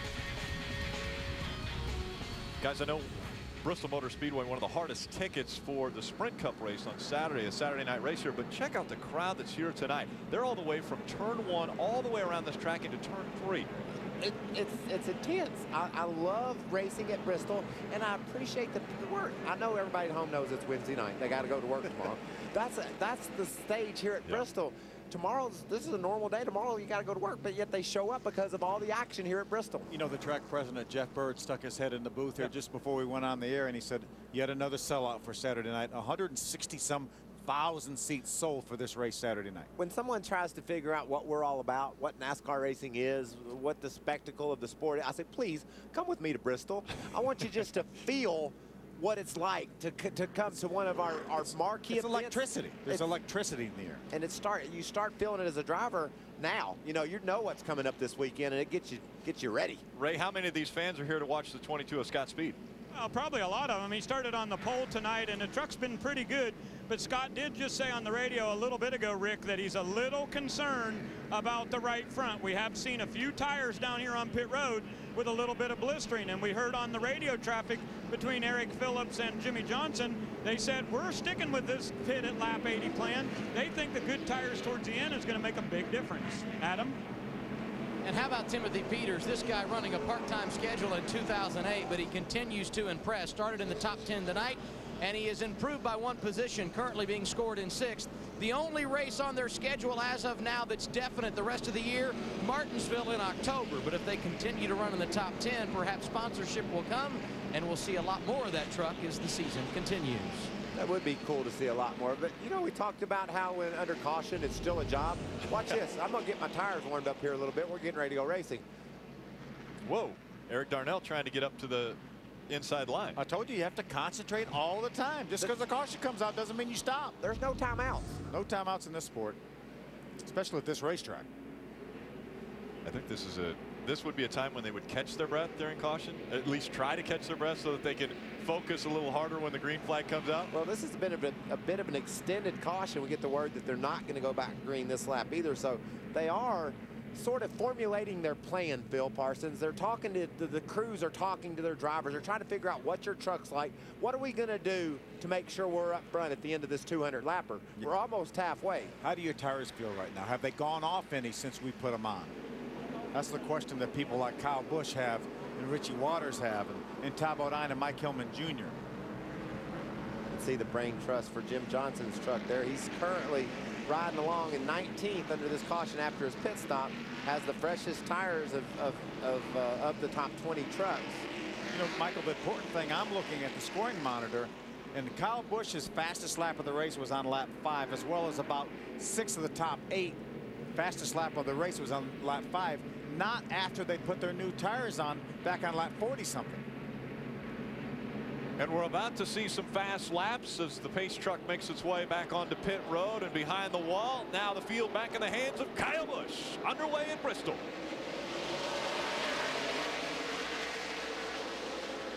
Todd Bodine right on the back bumper of Kyle Busch on this restart. Scott Speed runs 3rd, Johnny Benson 4th, Ron Hornaday 5th. You know, nobody's passed Kyle Busch tonight. He's been the man so far. Todd Bodine looked like he thought maybe he could get him a little bit of Kyle Busch, but Kyle's driving away. Kyle Busch has been strong. We saw him run side by side with Jimmy Johnson for quite a few laps, and then he was able to get in front of him. We saw Dennis Setzer also get involved in that with side-by-side racing. We continue to see side-by-side racing all over the racetrack. Yeah, right in front of Jimmy Johnson, too, so that's going to halt his progress a little bit. He is going to follow Chad McCumbee by Patrick Carpentier in the 04 truck. Jimmy Johnson restarted 19th when the green flag came out. Jimmy had a chance to adjust on that truck a little bit. He had it out in front. Now he's back in some traffic. It'll be interesting to see if he's got the truck to drive up through these guys. And guess what? Kyle Busch and Ty Bodine both ran their fastest lap, the last lap of the event. There you hear it. So picking things up here on lap 94. Now we've moved up to 97. Again, Kyle Busch in front of Todd Bodine. A little bit about a half a second, a little over a half a second on Todd Bodine right now. So he's really pulled away since the green flag came out. You can see that truck down in the middle of 3 and 4. You know, he's driving away from him, but he's driving away from him. The thing was sideways down in the corner. There's Ty Bodine right there. You see him running that little bit higher line in his Lumber Liquidators Toyota. You can see that speck up there, that's the leader. But Todd Bodine is so focused on him, he feels like he's only a couple of truck lengths ahead. What's really depressing as a race car driver is when that speck up there keeps getting smaller and smaller. And that appears what's going on right now. Kyle Busch driving away from these guys. And you know it's an optical illusion. When Todd Bodine drives down in turn number 1, he cannot see turn number 2. This racetrack, the radius of these corners is so tight, it's very, very difficult. That's when you really rely on your spotters in the event of trouble in front of you, because you cannot see around the end of the corner. Halfway mark for this race. Again, it's a 200 lap, 106.6 mile race, and it's Kyle Busch that leads at the halfway point. Jimmy Johnson right now rides in the 16th position. Whoa, got his hands full. Is he going to save it? It looks as though he will. Oh, he's still fighting it. He gets turned around right in front of the traffic. There's contact made. Just got loose off the turn and battled it all the way down the straightaway. He was fighting that thing all the way from turn 2 all the way into 3, and that's when he finally got clipped. Yeah, a lot of damage to that Cobalt Chevrolet. Tough break for Jimmy. You know, they stuck to their game. He was in some heavy traffic there, got loose coming off turn 2. And had it not been for the other trucks, I think he probably would have saved that truck. But unfortunately, you know, there was really nowhere to go here at Bristol. He doesn't have a tailgate anymore. He's got a lot of camber in that right front too. So a lot of suspension damage to the right front of that Chevrolet. Right on lot. Well, guys, they're going to have to go behind the wall because they've got to get a spoiler on that thing. NASCAR won't let them go back out the way it is right now. So this is going to be a lengthy repair. Jimmy Johnson just radioed in, says, thought I almost had it saved. And boy, he did a great job for a while, but no spoiler on there. They've got a good bit of work to do to make this repair. He actually has the spoiler, but it's tucked back underneath the truck. Yeah, Rick, let's take a look at this, Michael. And he gets a little bit loose up off of 2. He's on the inside of John Wood. John's a lap down right now. You see him get a little bit loose right in the center, and he's going to continue to try to save this truck. And he just about has it saved, and then it swings back the other way and just gets away from him. And the guys were trying to get by in the bottom, and Jeff Green comes along, and he was basically in the middle of a couple trucks and really had nowhere to go. Yeah, nobody could predict where Jimmy was going. He was wobbling. Jimmy didn't know where he was going. No, and Jeff Green didn't have a clue. You can see he just gets loose on the inside. You know, he's battling that truck hard, trying to keep it out of the outside wall, and eventually it goes around with him. He just got farther and farther out of shape the more times it went back and forth, and here comes Jeff with nowhere to go. Just got the lucky dog, and unfortunately now he's got some considerable damage. Watch Jimmy drive that thing. Watch him steer that thing inside that truck. His hands are working extremely hard. And that's all going down at well over 100 miles an hour. Yeah. He's out of control. You know, you think about running 100 miles an hour, that's a big deal, and he's out of control running 100 miles an hour. Take a look at Ted Musgrave's view. There's Dennis Setzer right in front of Ted Musgrave. Dennis does a nice job getting by on the inside when Jimmy gets sideways. Ooh, Ted said, I don't know if here we go. I'm by him. Yeah, he didn't want any part of that. Let me get past as quickly as possible. Racing's crazy. Jimmy Johnson's up under John Wood and Rex. John Wood gets the lucky dog out of the deal. He gets Aaron's is going to put him back on the lead lap. When we come to Bristol Motor Speedway, it is always the anticipation of bumping and banging and door-to-door racing. And after the halfway point, it has not been disappointing.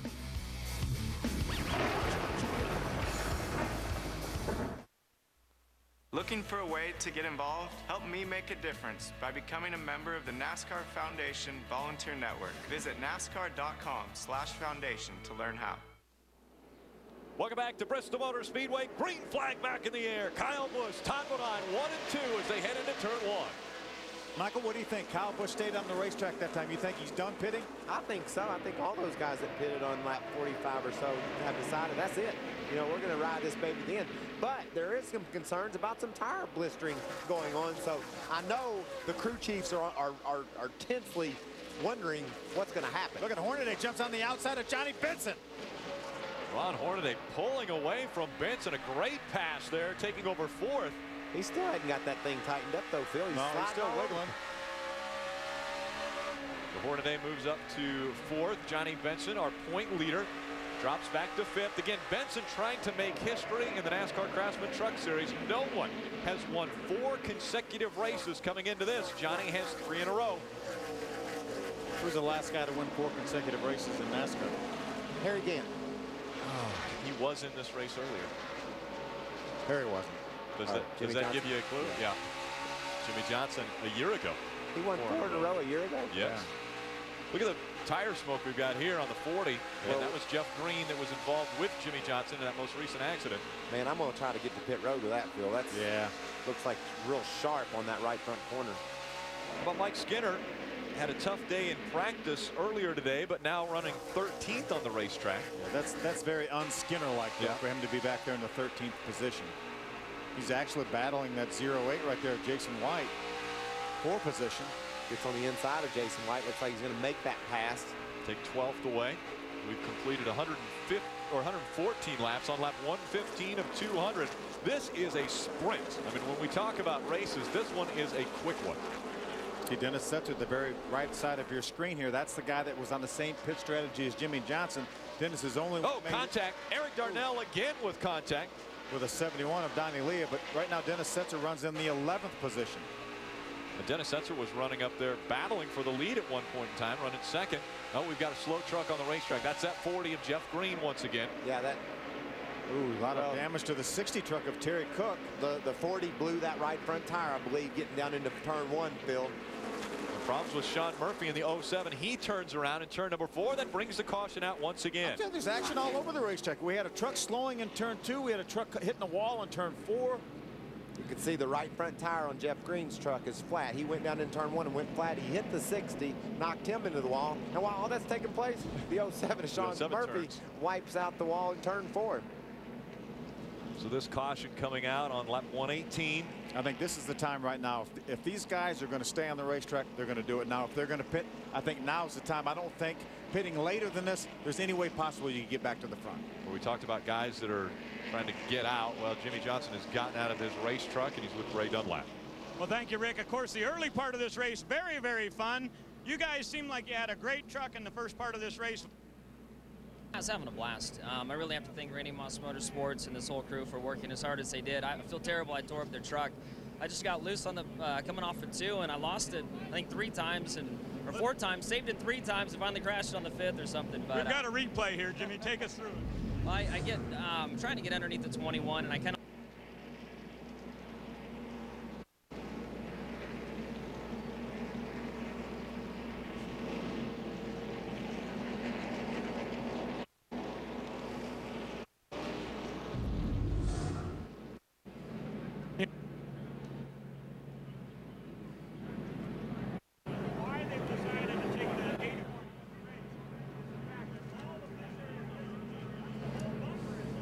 There's nowhere for the spoiler to sit on the back, and Eric Phillips looked at this damage and decided there's no way they can get it fixed in time to get back in the race. So Jimmy Johnson already done in his first ever start in the Craftsman Truck Series. Guys? Not the way he wanted to finish, obviously. I think Johnny Benson liked his strategy from a year ago. He pitted a little bit later than everybody else and went on to win the race. Yeah, we saw Ron Hornaday jump by him on the outside, so maybe Johnny says, I don't have a truck good enough to win right now. Let's do something, make something happen. They're mixing it up. They've decided to come in with just 80 laps of racing to go. So on pit road is Johnny Benson. Been looking for his 4th consecutive win in the NASCAR Craftsman Truck Series here in 2008. I like this call for these guys. Like you said, Phil, we're not going to win like we are. We just got past. We're just running in the top 5. That's all we got. Let's try something different. Jim Johnson came into the NASCAR Craftsman Truck Series this evening and shined a bigger spotlight here on the trucks, but his night is over. The race still going on. We'll be right back. Welcome back. The O'Reilly 200 presented on Speed by Camping World RV Sales from Bristol Motor Speedway. The green flag back in the air. I think these guys have made their bed, Michael. I think they're going to stay out. We know Johnny came in on that caution flag. I think that's about the last opportunity with any reasonable chance of driving back to the front. Johnny Benson, he restarted 19. Can he get to the front from 19? I think he can. I think it's possible, but darn. Oh, we got a spinner in turn 2. Sure enough, Chad McCullough. Oh, that's actually Brian Scott, and he's going to create a look. Oh boy, we've got contact behind him. It looked like it was going to be most of the trucks getting through there, but nowhere for that 4 of Stacy Compton. A lot of damage for Stacy Compton. David Starr got a piece of it. I think Stacy ran in the back of David Starr. Timothy Peters was such a good run going. You see all the damage to that Red Horse Toyota of David Starr's. It was Brian Scott that got turned around and he was pointed the wrong direction. And these guys did a great job of not running into each other right till the very last minute. But then when they came off turn 2, they just got all wadded up. And again, as all of this is getting cleaned up on the racetrack, it was Brian Scott, again, that got turned around. His spin looked a whole lot like Jimmy Johnson's, Right. only it happened faster. He just was down low on the track, and the thing just got right away from him. Hey, folks, we have heard from you that some of you were not able to hear the interview that Ray Dunlap did with Jimmy Johnson. We want to play that back so that all of you can hear what took place in that conversation. Well, thank you, Rick. Of course, the early part of this race, very, very fun. You guys seem like you had a great truck in the first part of this race. Was you having a good time? Yeah, I was having a blast. I really have to thank Randy Moss Motorsports and this whole crew for working as hard as they did. I feel terrible. I tore up their truck. I just got loose on the coming off of 2, and I lost it, I think, 3 times or 4 times. Saved it 3 times and finally crashed it on the 5th or something. But we've got a replay here, Jimmy. Take us through it. I get trying to get underneath the 21, and I kind of lose it. And yeah, I fought it, and ran out of talent, I guess, at the end right here, and I knew I was going to get hit. But I had a great time, and I really wish I could have finished it up for these guys. I know we could have had a top 2 or 3 finish tonight. We had a good time having you here. We're going to walk around here, Jimmy, real quick, just to show the folks behind the truck exactly what the problem is. Why they've decided to take the 81 out of the race is the fact that all of this area is missing. So because the whole bumper is gone, there's nowhere for the spoiler to sit on the back. And Eric Phillips looked at this damage and decided there's no way they can get it fixed in time to get back in the race. So Jimmy Johnson already done in his first ever start in the Craftsman Truck Series. Guys. And again, we wanted to replay that for you. We are under caution. It was Brian Scott. Let's take a look at what happened. As Michael said, that a lot of guys did such a super job getting by. You see Brian's on the inside of Rick Crawford. He gets loose. He's going to spin, stay down on the bottom of the race. But watch these guys go every direction there. David Sargent just stops, and then Timothy Peters had that 5 truck of Mike Skinner on the outside, so he really couldn't go up and couldn't get it turned down in time. The spotters are crazy on the radio right now saying, got a spinner, go high, go high, go low, do something. And they all almost make it through right to the very end. Let's take a look at from Mike Skinner's on board. You see him, he's on the outside of right there. That's Dennis Sitzer right in front of him. You see him. Mike's going way wide there, which was a pretty good move. Ooh, we got the 15 of David Strimmy that almost clipped his nose on the way by. Check out Musgrave here. The spin's up ahead. Everybody's slowing down. Look at the mess Ted's looking at. And very close, just to the inside of him, they pile into one another. Ted just slips right through. Very close call by quite a few drivers. The Aaron's lucky dog goes to the 99 of Eric Darnell. And now he's got a shot. He was 2 laps down, but there were no trucks 1 lap down. He gets one of those laps back. He's only 1 down now. Trying to put his name back in the hat of potential winners here. He's running 23rd. Kyle Busch out in front.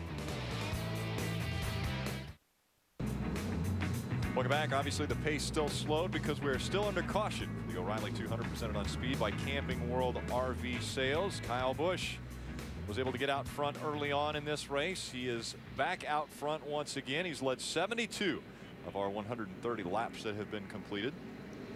You know, we see Terry Cook here. He's been in and off of pit road trying to make repairs to that 60 truck. Saw Jeff Green smoking the right front tire earlier in the race. He goes down in turn 1, and that right front tire goes away.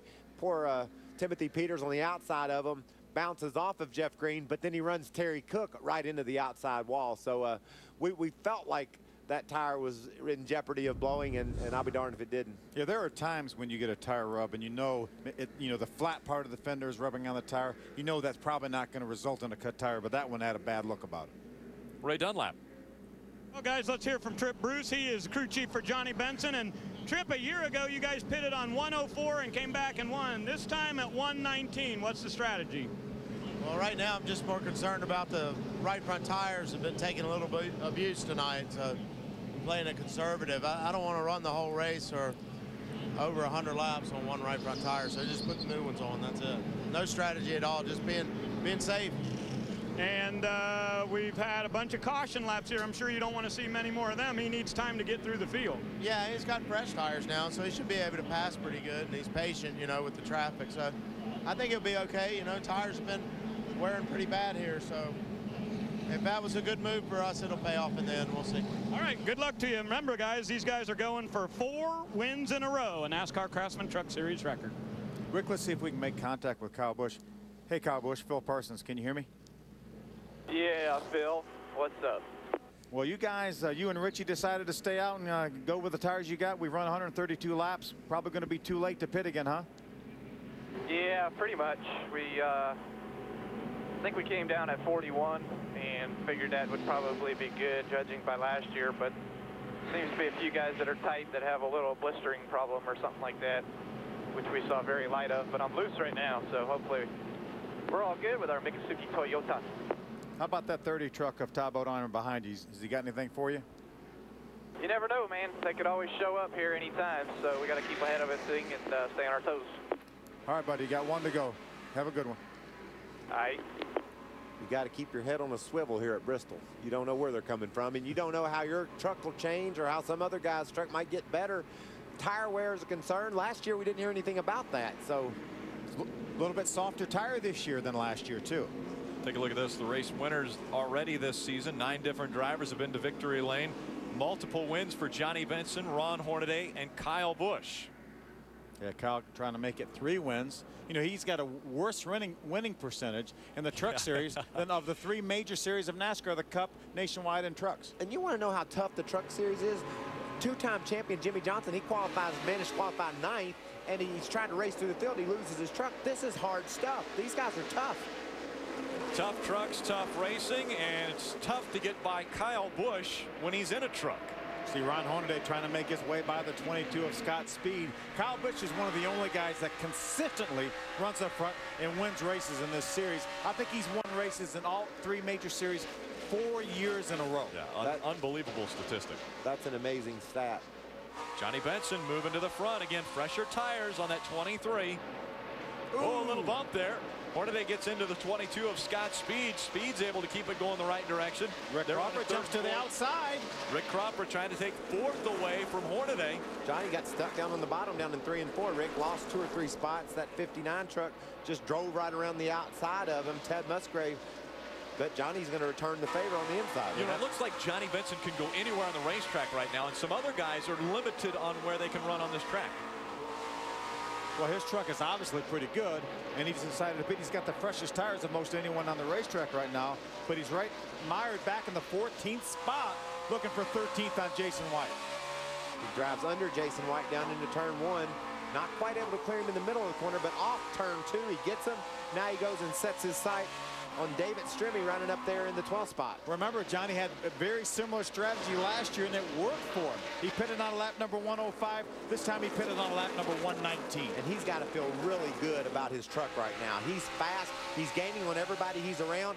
He believes, I guarantee he believes right now he can win this race if the cards fall right. Good battle right there. Mike Skinner in the 5 truck. That was Dennis Setzer sticking his nose underneath Skinner. That's a battle for the 9th spot right there.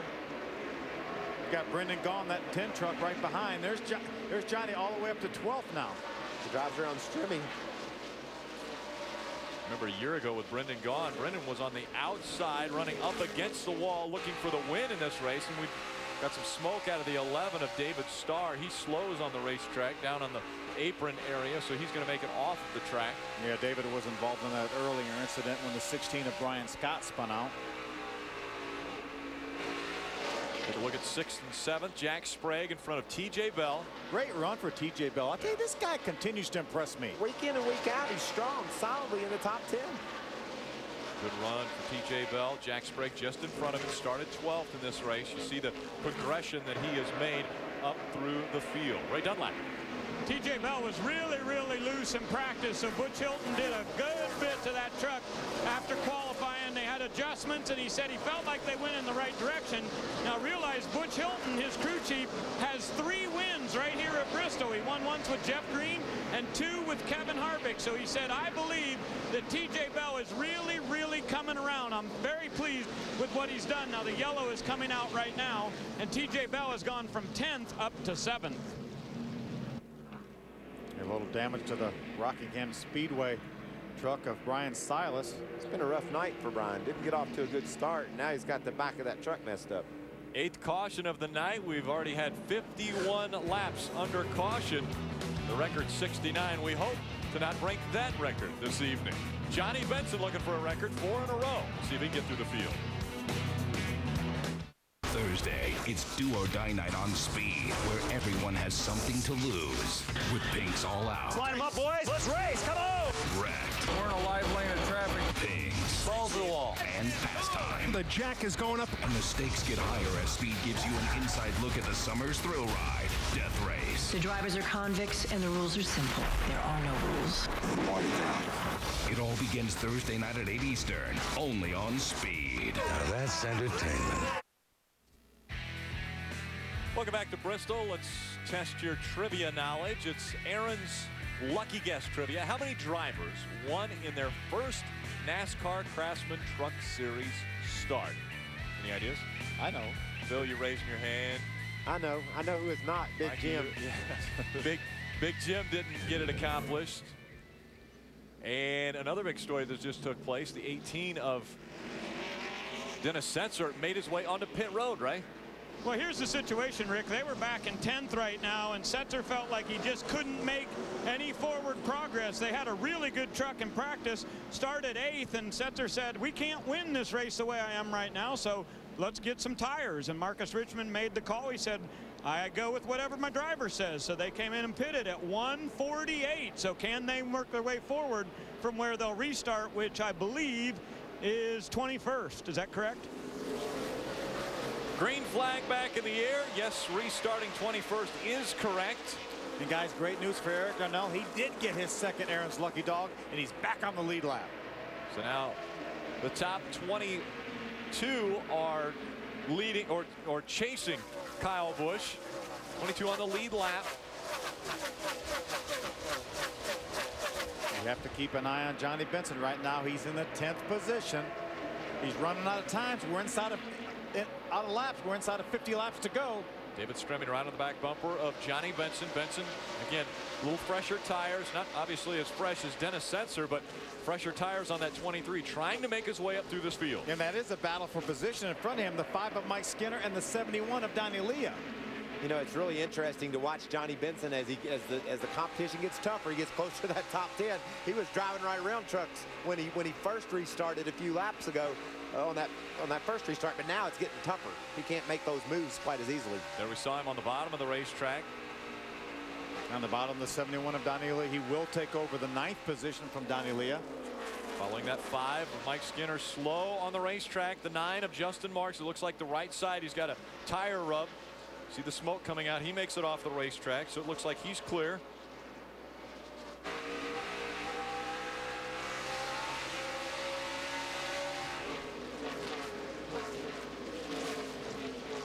Mike Skinner continues to stay out in front of the 23 of Johnny Benson. Skinner right now running 8th. There's David Stremme right there driving that 15 Ergon Toyota for Billy Blue. He's got a pretty good run going. Been really solid all night. Avoided some of the problems we've seen these other guys having, getting loose under trucks, flat tires, all kinds of problems at them. David's steady. And here's a guy that's making his 2nd consecutive truck start. They cut a tire early at Nashville and had to settle for a 13th place finish. And tonight, rallying once again, 24th is where they started. Currently 11th in the running order. And the one advantage they may have in these last 50 laps, they came in for 4 tires at lap 103. Perhaps if the other guys wear down, Stremme will be there to collect his first top 10 and only his 2nd truck start, Ray. Adam, it was lap 119 when Johnny Benson was to pit road last time. He just went by his teammate Mike Skinner, taking over 8th. Remember, Benson restarted 19th, so he's up all the way to 8th. So far, moving forward, his next target on the racetrack, TJ Bell. And we talked about how well TJ Bell is running on the racetrack, but it looks like Johnny Benson is going to reel him in, and it's just a matter of time. Yeah, there's no question Johnny has a fast truck right now. But these trucks, as you mentioned, Michael, they're going to get a little bit harder to pass the closer you get to the front. And now we've got 40 laps to go in this race. This is a great story with TJ Bell in this 7 truck. We said earlier, week in and week out, he just gets better and better. We find him running near the top 5, definitely in the top 10 week in and week out. Yeah. Had a great 7th place run a couple of races ago with ORP for his best career finish. Johnny Benson's going to look to the outside now of TJ Bell. Again, Johnny Benson trying to make it 4 wins in a row in the NASCAR Craftsman Truck Series. That has never happened.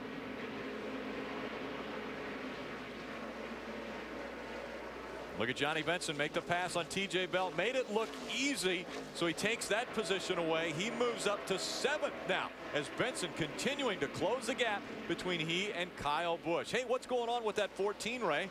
I'll tell you, Rick, one of the most impressive runs of the night has to be from Rick Crawford. In both practice sessions earlier today, the 14 was in the top 5. He had a real good truck, but something went wrong. He got loose in qualifying and started 24th. I'll tell you what, there was a lot of anger in Rick Crawford, and his crew chief, Cowboy Starlin, said, focus that anger. Be angry at the corner. Attack it. Drive in, and that's just what he's done. He's all the way up to 5th.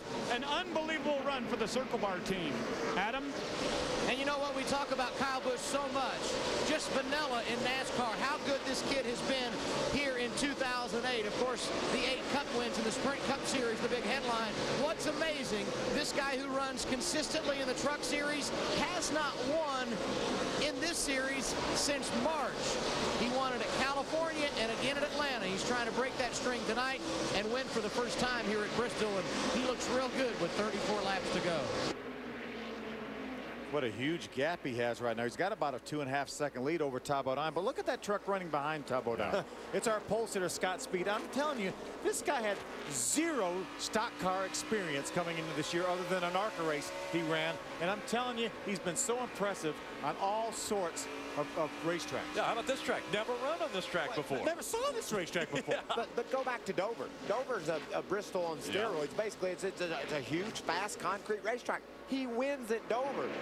So you had to think he'd adapt to this place pretty well. He's won 4 races in ARCA REMAX Series. He leads that point standings right there with just a few races to go, and he's doing a terrific job in this truck, battling Ty Bodine, one of our series champions, for the 2nd spot. As that battle continues, you see the 14 moving by Jack Sprague, or at least trying to move by. The 71 of Donnie Leah running 10th right now. And again, he was another one of the first-time winners in the NASCAR Craftsman Truck Series earlier this season. This is right up Donnie Leah's avenue, isn't it, Phil? He loves these bull ring short tracks. This is in his wheelhouse, isn't it? It's good to see him having a good run, winning up at Mansfield earlier in the season on a great 3-wide checker flag finish. Johnny Benson able to get by Rick Crawford. Johnny takes over the 6th spot. Now he has Jack Sprague in front of him, running 5th. You know, if you look at the lap times, we have timing and scoring here in the booth, and Johnny Benson is consistently as fast as Kyle Busch, but it's a long way from where he's at to Kyle Busch's rear bumper. Yeah, right now he's about 5 seconds behind Kyle Busch. The laps continue to wind down here. From the drop of the green flag, the excitement was unbelievable. Even 2-time Cup champion Jimmy Johnson is out of this one. We'll be back with more racing from Thunder Valley.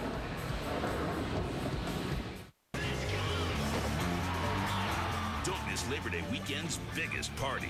For tickets, call 800-944-RACE or visit autoclubspeedway.com. Okay, here we go. Huge complications now for Ron Hornaday, looking to repeat as champion in the NASCAR Craftsman Truck Series, involved in our most recent caution, and he will be climbing out of that truck for good for this evening. Our 9th caution of the race, and NASCAR is going to red flag this event. Yeah, he came into this race only 45 points behind our point leader, Johnny Benson. He's going to take a huge hit right here. His teammate, Jack Sprague, was also involved. He was actually behind Ron. They got together. They had a 2-truck incident on the racetrack right in front of him, and they piled into it. Look at Ron Hornaday saying, wait a second, can you get it so that I can drive it? Well, Let's take a look at what Rick's shocked right now. Doesn't have any oil. This is interesting. The 48 and the 21 get together, get into one. You can see the 13. You saw Ty Bodine and Scott Speed go by. Now watch this. It's a long time afterwards that these two, but you can't see, Phil. You're coming down the front stretch. You have no idea there's 2 trucks laid up in the middle of the corner. You're waiting on your spotter to tell you what's going on. Like we talked before, it's hard to see around these corners. There's real time right there. You see the 48 back in the wall. Now watch up going in 1. You see Ron was slowing down, and Jack got in the back of Ron, actually pushed him a little bit. Ron may have been able to avoid it on the high side. There's a 2 right there of Jack Sprague. Didn't get quite as much damage as Ron, but it's probably going to put it into Ron's night. It almost looked like the 2 got a hold of the 33 and knocked him sideways. And then Ron was trying to save his truck and stop his truck, and he didn't have room to do both. Let's ride along. There's Ron Hornaday right there. You're going to see the two get back into the back around. Now he's sideways. You can hear the rear brakes locking up and wheel hopping because Ron was on the brakes so hard, but unfortunately wasn't enough. You know, we said you can't see what's going on down in the corner. Ron Hornaday had a better view of what was going on than Jack Sprague did. Jack was all up underneath the back of Ron. When Ron got off the gas, he hit his teammate and knocked him into the crash. Right, exactly. Here it is again now. Watch. Watch this bump. See, Jack gets in the back of Ron, and they're both trying to stop. Now Ron locks the brakes up. He's going to try to go around the 13 of Shelby Howard. When he locks up the front brakes, he isn't able to turn that truck anymore, and then he makes the contact, busts his radiator, and probably ends his night. Yeah, I don't think I can get that truck back together, considering the problems that it has under the hood. You know, that's going to be a radiator, oil cooler, not to mention the sheet metal damage. Yeah, and remember, they're not going to be able to work on this truck until the red flag is pulled and the caution flag comes back out, and we've got just 21 laps to go. Yeah, again, they went under red flag conditions. The last time Ron Hornaday didn't finish a race was Nashville of '06. That was 50 races ago, the last time there was no DNF for Ron Hornaday. So a difficult situation for Kevin Harvick Incorporated tonight at Bristol Motor Speedway. One of his drivers is out of the race, the other one with a lot of damage. How many drivers have won in their first NASCAR Craftsman Truck Series starts? The answer, 3. The names, Mike Skinner, Robert Presley, and Casey Kane. Casey Kane actually won his first 2 starts in this series. Rise and shine. Looking for a way to get involved? Help me make a difference by becoming a member of the NASCAR Foundation Volunteer Network. Visit NASCAR.com/foundation to learn how. Again, we are under a red flag condition, and amazingly enough, second in the points, Ron Hornaday involved in the accident and out of his race truck. The O'Reilly 200 presented on speed by Camping World RV Sales. You know, the guy running third in points coming into this race, Matt Crafton, Rick, has had trouble also. Right now, he sits in the 24th position. Yeah. But he's going to end up in front of Hornaday. You take a look at the points as of now. Now, Hornaday is going to drop a few more points from this because of, right now he's scored in the 20th spot, but there's quite a few trucks that are still on the racetrack, and we have still 21 laps to go. Yeah, he's going to be 6-7 more spots he's going to drop. And I think Johnny Benson's going to gain another spot too. So he's going to fall well behind JB. Let's flash back to what has taken place up to this point in this race. Basically a myriad of cautions. Yeah, it's been amazing. At the very beginning, it was Johnny Benson that jumped to the outside of the 22, stayed there, battled him all the way around that first lap, and led quite a few laps here at the beginning of this race. You know, this is the new tamer and Bristol, Ron Hornaday. But I certainly haven't noticed that. Have you guys? Ron Tell. There's a 99 of Eric Donnell who has a flat tire.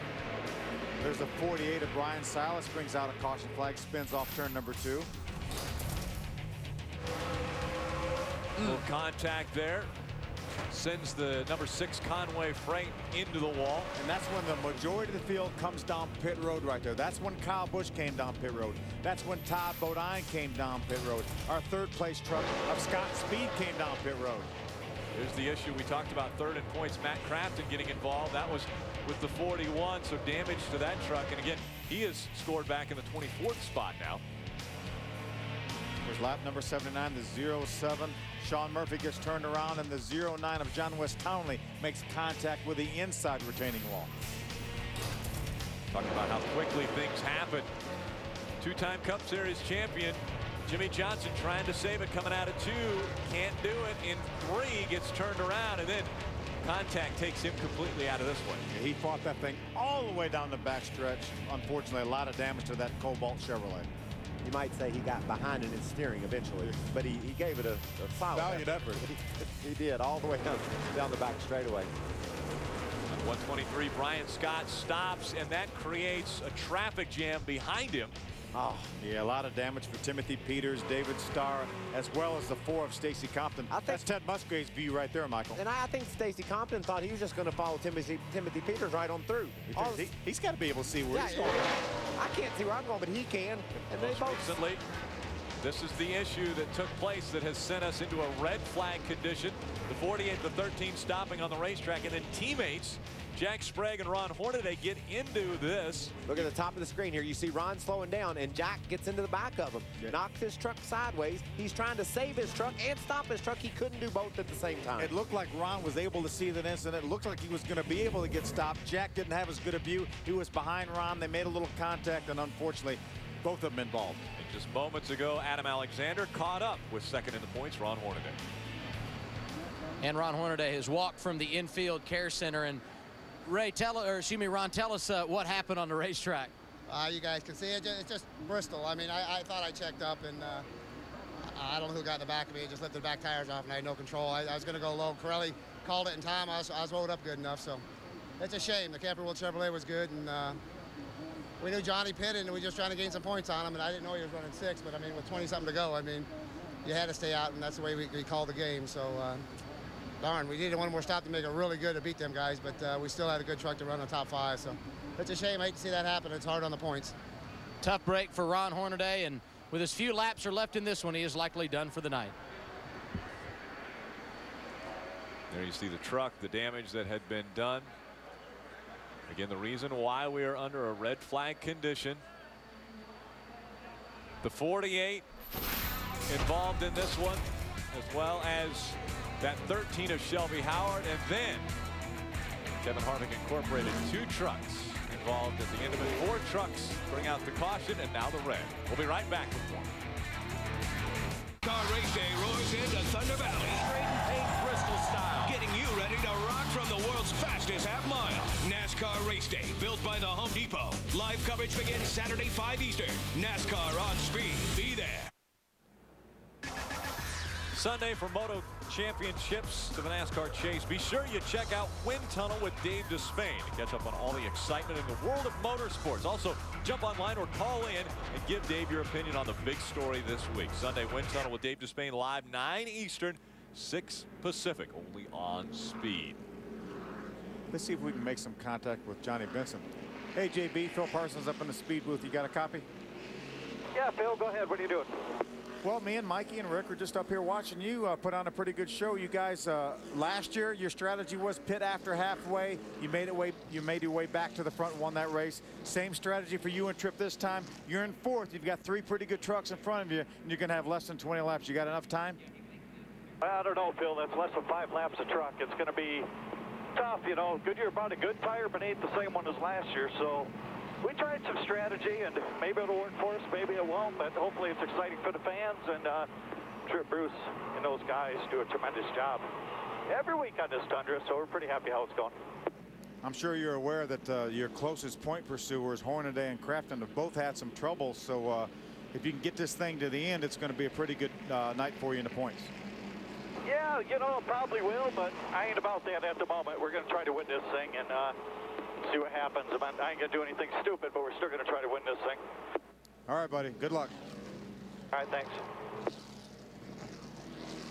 Take a look at this. We talked about Ron Hornaday out of the race truck and out of the race. Well, he's climbed back in, thinking maybe something might happen here. Ray, what's going on? Well, let me add on his teammate for you, Rick. Jack Sprague was up in 4th or 5th, but after they reviewed the tape, they put him in 8th, right behind Mike Skinner. Now, Ernie Cope, his crew chief, said we're not going to pit here. We ought to be able to make it to the end. They have looked at the front of that truck, and on the right front, the valence is bent down a little bit. So they just warned Jack it may be dragging the track a little bit, but they're going to try to run these last 16 or 17 laps and get to the finish. That's what's important for Sprague right now, but he is scored in 8th position as we get ready to go back to green. You know, I just don't see them being able to. I don't know if they can do this or not, Phil. We saw the water and oil. It was on fire. I don't know that even making a lap or 2 will get him any points, because he's completed 177 laps. There's guys that are just a handful of laps behind him. By the time they get that thing back together, I don't see it. Yeah, but that's a championship team, though. They're making the effort. Now, if they could get out for 1 lap, they're going to try to do that. But right now, we have a race to decide. Oh, yeah. Look at 17 laps remain. The green flag in the air. We're back underway in Thunder Valley. Great start for Kyle Busch. You got Johnny Benson right now. He's got his teammate Scott Speed in front of him. Remember, Johnny raced Scott for the lead on the very first lap. Ooh, they contact together. Wow, a close call there. Both of them have to check up, Scott Speed and Johnny Benson. Didn't look like Scott Speed knew Benson was down there. Johnny Benson's already said he's budgeted 5 laps per truck to get to the lead. He tried to get that truck on the first lap of the restart. They got together. That's cost him some ground. Todd Bodine has closed in a little bit on Kyle Busch. Kyle opened up a big lead on the restart. Todd's chasing him down. This is the first time we've seen anybody gain on Kyle Busch all night long. We're down to less than 15 to go, and Todd Bodine is gaining on Busch. 13 laps remain as they go by the start-finish line. Take a look again at Johnny Benson on the inside as the caution has come out once again. As Johnny drives down to the inside, and Scott did not really know he was there. He came up so quick through the center. They make some contact, and a great save by Scott Speed. Nice job by Rick Crawford back there as well, checking up. He about got into the back of that 23. We're hearing debris on the racetrack is what brought out this, the 10th caution of the night. Now Kyle Busch is thinking, what just happened? I've been killing these guys. I've been running away from them. Todd Bodine was running me down. He had a great start. He jumped him 10, 15 truck lengths, but Todd erased that advantage. Remember, we talked to Kyle. He said he didn't know you never know what's going to happen. You never know who's going to emerge, and Todd Bodine looked like he was pretty strong this last run. So again, we're talking about cautions, the fewest ever for a truck race, 6, the most 11. We're at 10. We're going for a lot of laps under caution as well. That was 62 now that they have completed under caution. Record 69. How about Eric Darnell? He was a couple laps down. He was 3 down. Today. 3 down, and he got them all back. And now he's on the lead lap, and he's raced his way right up into contention. He's running in 14th spot, just behind Jason White. Jason in the 13th spot. What a great job by Jason tonight. Solid all night long in that gunbrokers.com Dodge. See him right in front of the 99 of Eric Darnell. Trucks look a lot alike, and they're running a lot alike. Take a look at Todd right there on the top of that truck. You see that? It says beautiful. That's in honor of big guy Steve Hellwig, a good friend of Todd's, a good friend of everybody in racing. We lost him this last week. Big guy has been around this sport a long time. He came south with Mike McLaughlin back in the early 90s, and unfortunately he lost his battle with leukemia, and we want to give a shout out to his family and tell him that we're thinking about big guy, and to honor him. That's what Big Guy was known for. Every time he saw a Big Guy, say, how you doing, Big Guy? He'd say, beautiful. And that's why Todd has it on the roof of his truck. And that's about all he would say a lot of times, because his head was down. He was working. I loved his work ethic. He never hesitated to jump into any problem and try to fix it and work it out. And he's 6'8". Yes. I mean, that's why we call him Big Guy. Hey, Adam Alexander, how is Kyle Busch doing out front? Well, they have some concerns, something they really haven't had throughout the night. You guys talked about Todd Bodine gaining ground on him. One of the reasons why, Kyle Busch said the truck vapor locked shortly after that last restart. Said it's the second time it happened tonight. The good news is only 10 laps remaining. The bad news, Todd Bodine going to be very, very aggressive on the restart. Richie Waters waiting patiently, hoping his driver can hang on for his 3rd win of the year. You know, that's exactly what Todd Bodine's going. He's going to be aggressive. He's wanting to win this race at Bristol. This place brings it out in you. You want to go away from here saying, I just won at Bristol. This is one of the toughest tracks on the circuit. Todd Bodine's going to be all over Kyle Busch. Kyle Busch, his best finish at this racetrack, a 5th. Todd Bodine, a 2nd. He's done it twice. Green flag back in the air. 9 laps to go. Another good restart by Kyle Busch, but he had a good one last time. Truck vapor locked on him. Look at Johnny trying to get 3rd away from his teammate Scott Speed. Scott Speed trying to hang on. Again, Scott Speed limited schedule in the NASCAR Craftsman Truck Series. Already a win. Now he's got his teammate on the inside, battling for 3rd. Johnny's wanting that spot down on the bottom. It's risky, though. We saw Jimmy Johnson he crashed trying to get up underneath another guy. Look at all these trucks. Remember, Jack Sprague has some damage. There's Chad McCumbee, Ted Musgrave on the bottom. Oh, little contact right there. Musgrave goes by. Oh, Jason White's turned around. Jason White gets turned around. That will cause another caution to come out. We have tied the record here for caution flags. And it looks like laps might go down as well. Man, what a solid run by Jay White. That was just somebody got into the back of Jack. He was limping around here. They get in the back of him. Chain reaction. Caused a major pileup off turn 4. Jason was the only one that had to pay the price by spinning out. Luckily, kept it out of the outside wall. You can go return to the battle.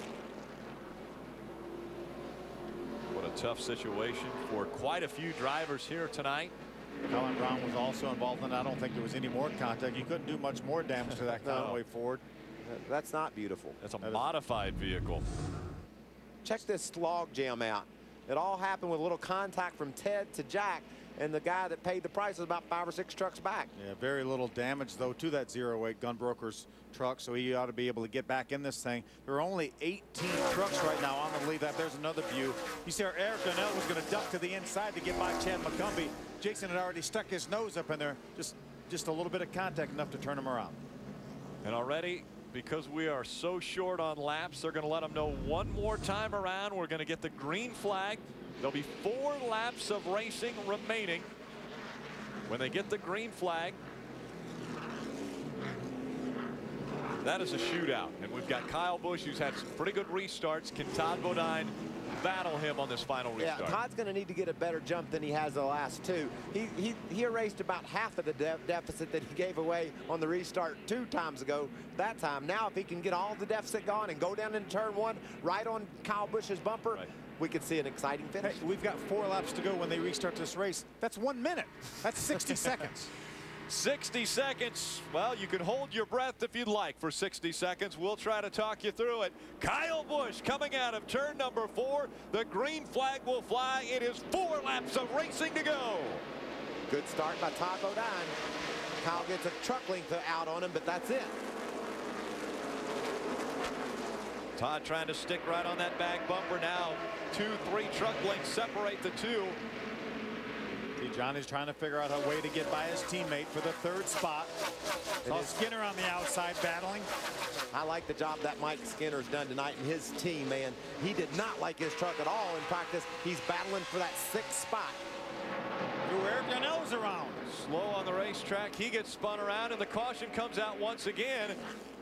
Yet another restart for Kyle Busch to keep Todd Bodine behind him. And this now will be officially a green-white checkered finish for the NASCAR Craftsman Truck Series. Bit of a 5th one this season. Right there on the racetrack.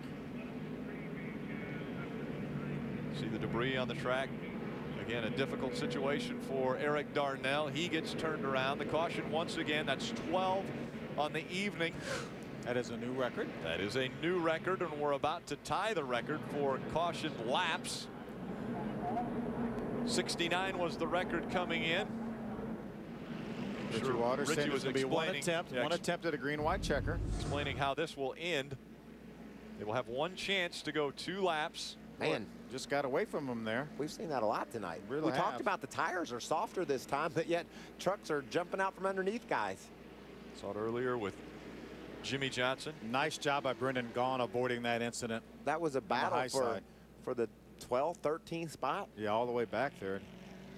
Fortunately, Eric is able to stay on the lead lap. Again, there's only 17 trucks right now on the lead lap. Jason White actually lost a lap. See that truck limping around on the bottom? That would be Ron Horner. That's the one I said wouldn't be. I bet you it doesn't have a. I bet it doesn't have an oil cooler on it, or it might even have a radiator. They're just trying to make a couple of laps, and they're being able to pull it off right now. Can't get up to speed so much, but he's just logging laps around the apron, trying to preserve a spot or 2, trying to keep from falling down even further than he is right now. Now they're letting him know next time by we'll go back to green, white, checkered, and for more information, the guru of green, white, checkered, Ray Dunlap. Well, thank you, Rick. This will be the 74th one in the series career. But you know what I find interesting? Tonight is our 11th race at Bristol, and believe it or not, this will only be the 3rd time at this particular racetrack where we've finished green, white, checkered. That's a bit surprising. But I want to follow up real quickly on the number 23 for Johnny Benson. He got on the radio and talked to Trip Bruce. He said, please talk to our teammate, the 22 of Scott Speed. Let him know I'm going to try to come by. He said, now I'm going to race him. I don't expect anything for free, but tell him to make sure under no circumstances does he take us out of this race. Kyle Busch now about to bring the field for the green, white, checkered. Green in the air at Bristol. Todd has 2 laps or about 30 seconds to do something with Kyle Busch. He had a great restart, but again, Kyle Busch pulling away 3 truck lengths as they go into turn number 3. Kyle Busch, the white flag will be in the air. 1 lap of racing to go for Kyle. Kyle's got a couple truck lengths on Todd. Todd Bodine trying to reel him in. It's the same distance, though, as they enter turn number 3. Kyle Busch will win his 3rd race of 2008. Great job by Todd Bodine in second. Crashing off turn 4. Brian Scott spins off turn number 4. Scott Speed, another top 5 finish for that young driver.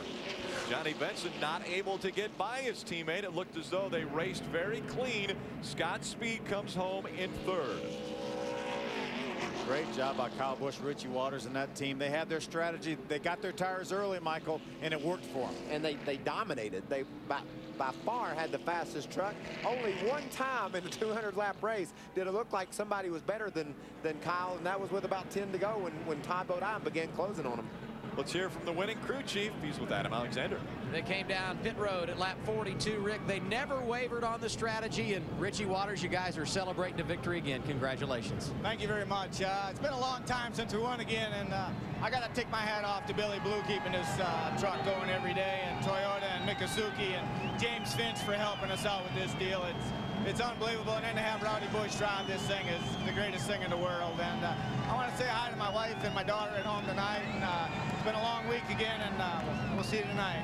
All right, Richie Waters going to go home with a checker flag. Kyle Busch, the guy that's going to deliver it to him. Kyle Busch grabs that checkered flag. Guys, listen to this statistic. 17 wins in 2008 for Kyle Busch in the 3 different series. Is that amazing or what? Pretty good career right there. Unprecedented. 17 wins this year. That's never happened before. And it's fun, you know, when you're a sport, you love your sports, and you see people doing special things. This is a special time for that young man. I mean, we talk about amazing feats. We saw in the Olympics, you know, Phelps winning 8 gold medals. He is winning in all 3 series of NASCAR and dominating. 8 wins in the Cup Series, 6 wins in the Nationwide Series, and adding his 3rd win in the NASCAR Craftsman Truck Series tonight here at Bristol. His first win in a truck at Bristol. Kyle Busch will celebrate in victory lane when we come back.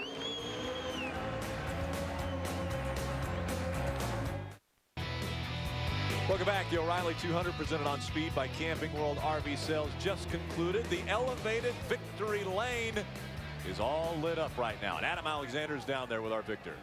And Kyle Busch, for the 17th time in 2008, celebrating victory in a NASCAR event tonight in the Truck Series at Bristol. And with the win, he joins Carl Edwards and Mark Martin is the only drivers to win in all 3 series here at Thunder Valley. The last time you won in a truck, March at Atlanta. How does it feel to be back in victory lane?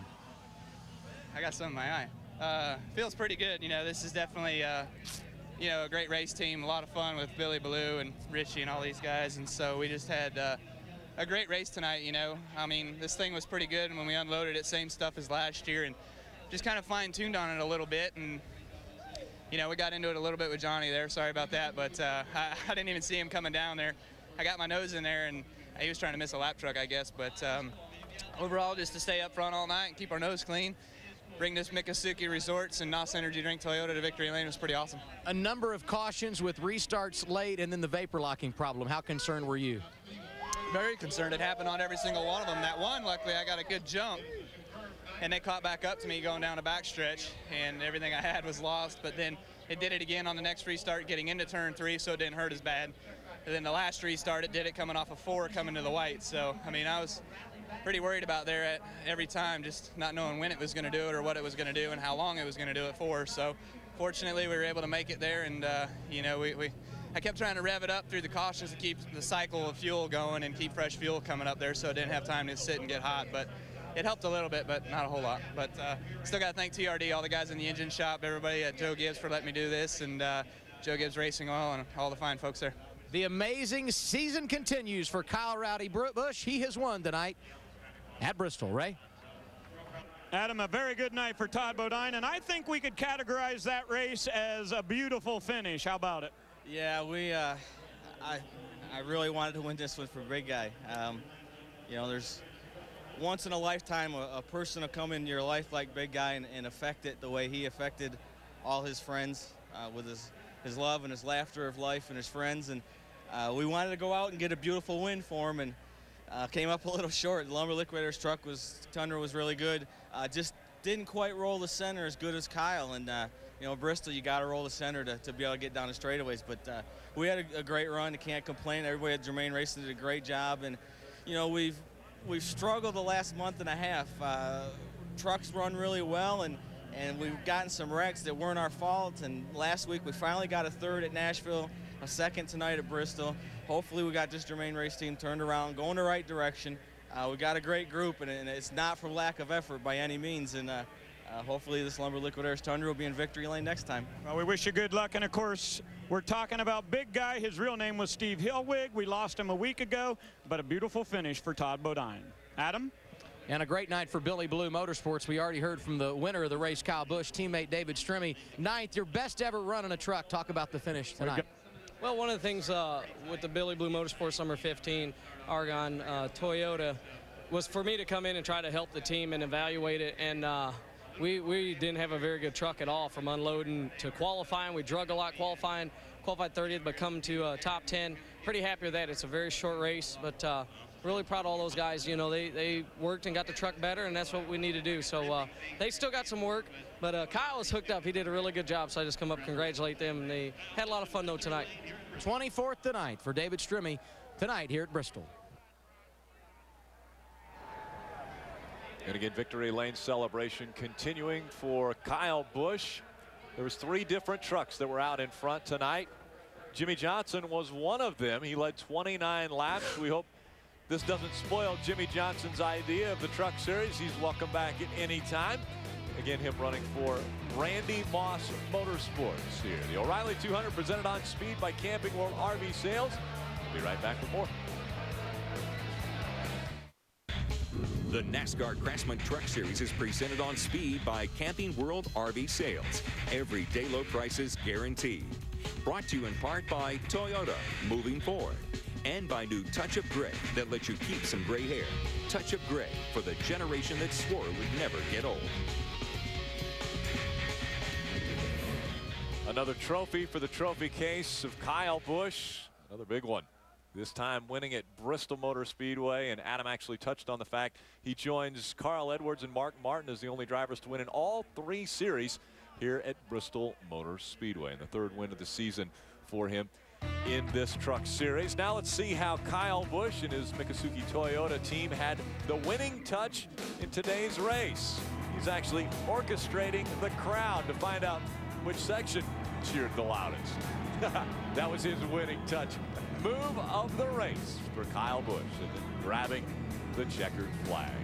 Finishing 3rd, an impressive performance tonight. Scott Speed, he's with Ray Dunlap. Thank you, Rick. Let's talk to Scott. You know, this is your year to learn about stock car racing, and I thought you had 3 big challenges this year. Salem, Indiana, Dover, and Bristol. I didn't think you'd do very well at any of those. You ran the top 3 at Salem all day, you won at Dover, you win the pole here and finish in the top 3. How in the world did you do it? Honestly, I mean, good stuff. Clearly, I mean, qualifying the car is a lot easier than the racing. You see at the beginning, you know, to get in the groove and to get racing with the guys took me a little bit, but once we did, you know, it kind of felt like a fit in there a little bit. You know, to run with Kyle and Todd is great. I mean, running with guys like that really makes the learning process, you know, escalate, because the guys are really, really good. They're making good decisions. I can see what they do, and, you know, the truck is amazing. Every time I get in, we unload the thing, we're 4th, like, right away. I mean, as long as I don't mess it up during practice somehow, then normally it's okay. Did you have fun out there? Yeah, no, for sure. It was definitely the funnest short track race yet. All right, great night for Scott Speed from the pole, finishing 3rd. Adam? And his teammate did similar, started 2nd and finishes in the 4th position. Talking about Johnny Benson, I know you wanted to win 4 in a row, but a 4th tonight, given the problems the other guys had, another solid top 5 is nice. Well, yeah, I mean, we've been in that position too earlier this year, so I mean, it's kind of is what it is, but Trip Bruce and the guys, they did a great job in X-Side Tundra, so we just keep doing what we're doing. You know, we're disappointed we didn't win, but in the same token, when he pulled some of the strategy that we did a year ago, but a little bit further back this time, so it didn't work out. But I got to really thank Toyota Certified Used Vehicles also for everybody being on board. It's been great. Like I say, everything's been going good. It was a solid run for us. Sure like to have been up there and got that 4th one, but we'll have our chances. Unofficially, 119 points the advantage for Johnny Benson as the trucks head next to St. Louis. And unofficially, let's take a look at the unofficial Ford point standings. It is Johnny Benson with the largest lead of the season. 119 points over Ron Hornaday, Matt Crafton 156. Now those two aren't out of it. We still have 9 races to go. There's quite a few that can still get up there and contest with Johnny Benson for this win. Absolutely. Ty Bodine coming off a great runner-up finish, now 239 points behind, but gains 2 spots. And Skinner with a truck he didn't like getting a top 10 finish. That's big in the points. Big night for Kyle Busch once again. 17 wins in the 2008 season.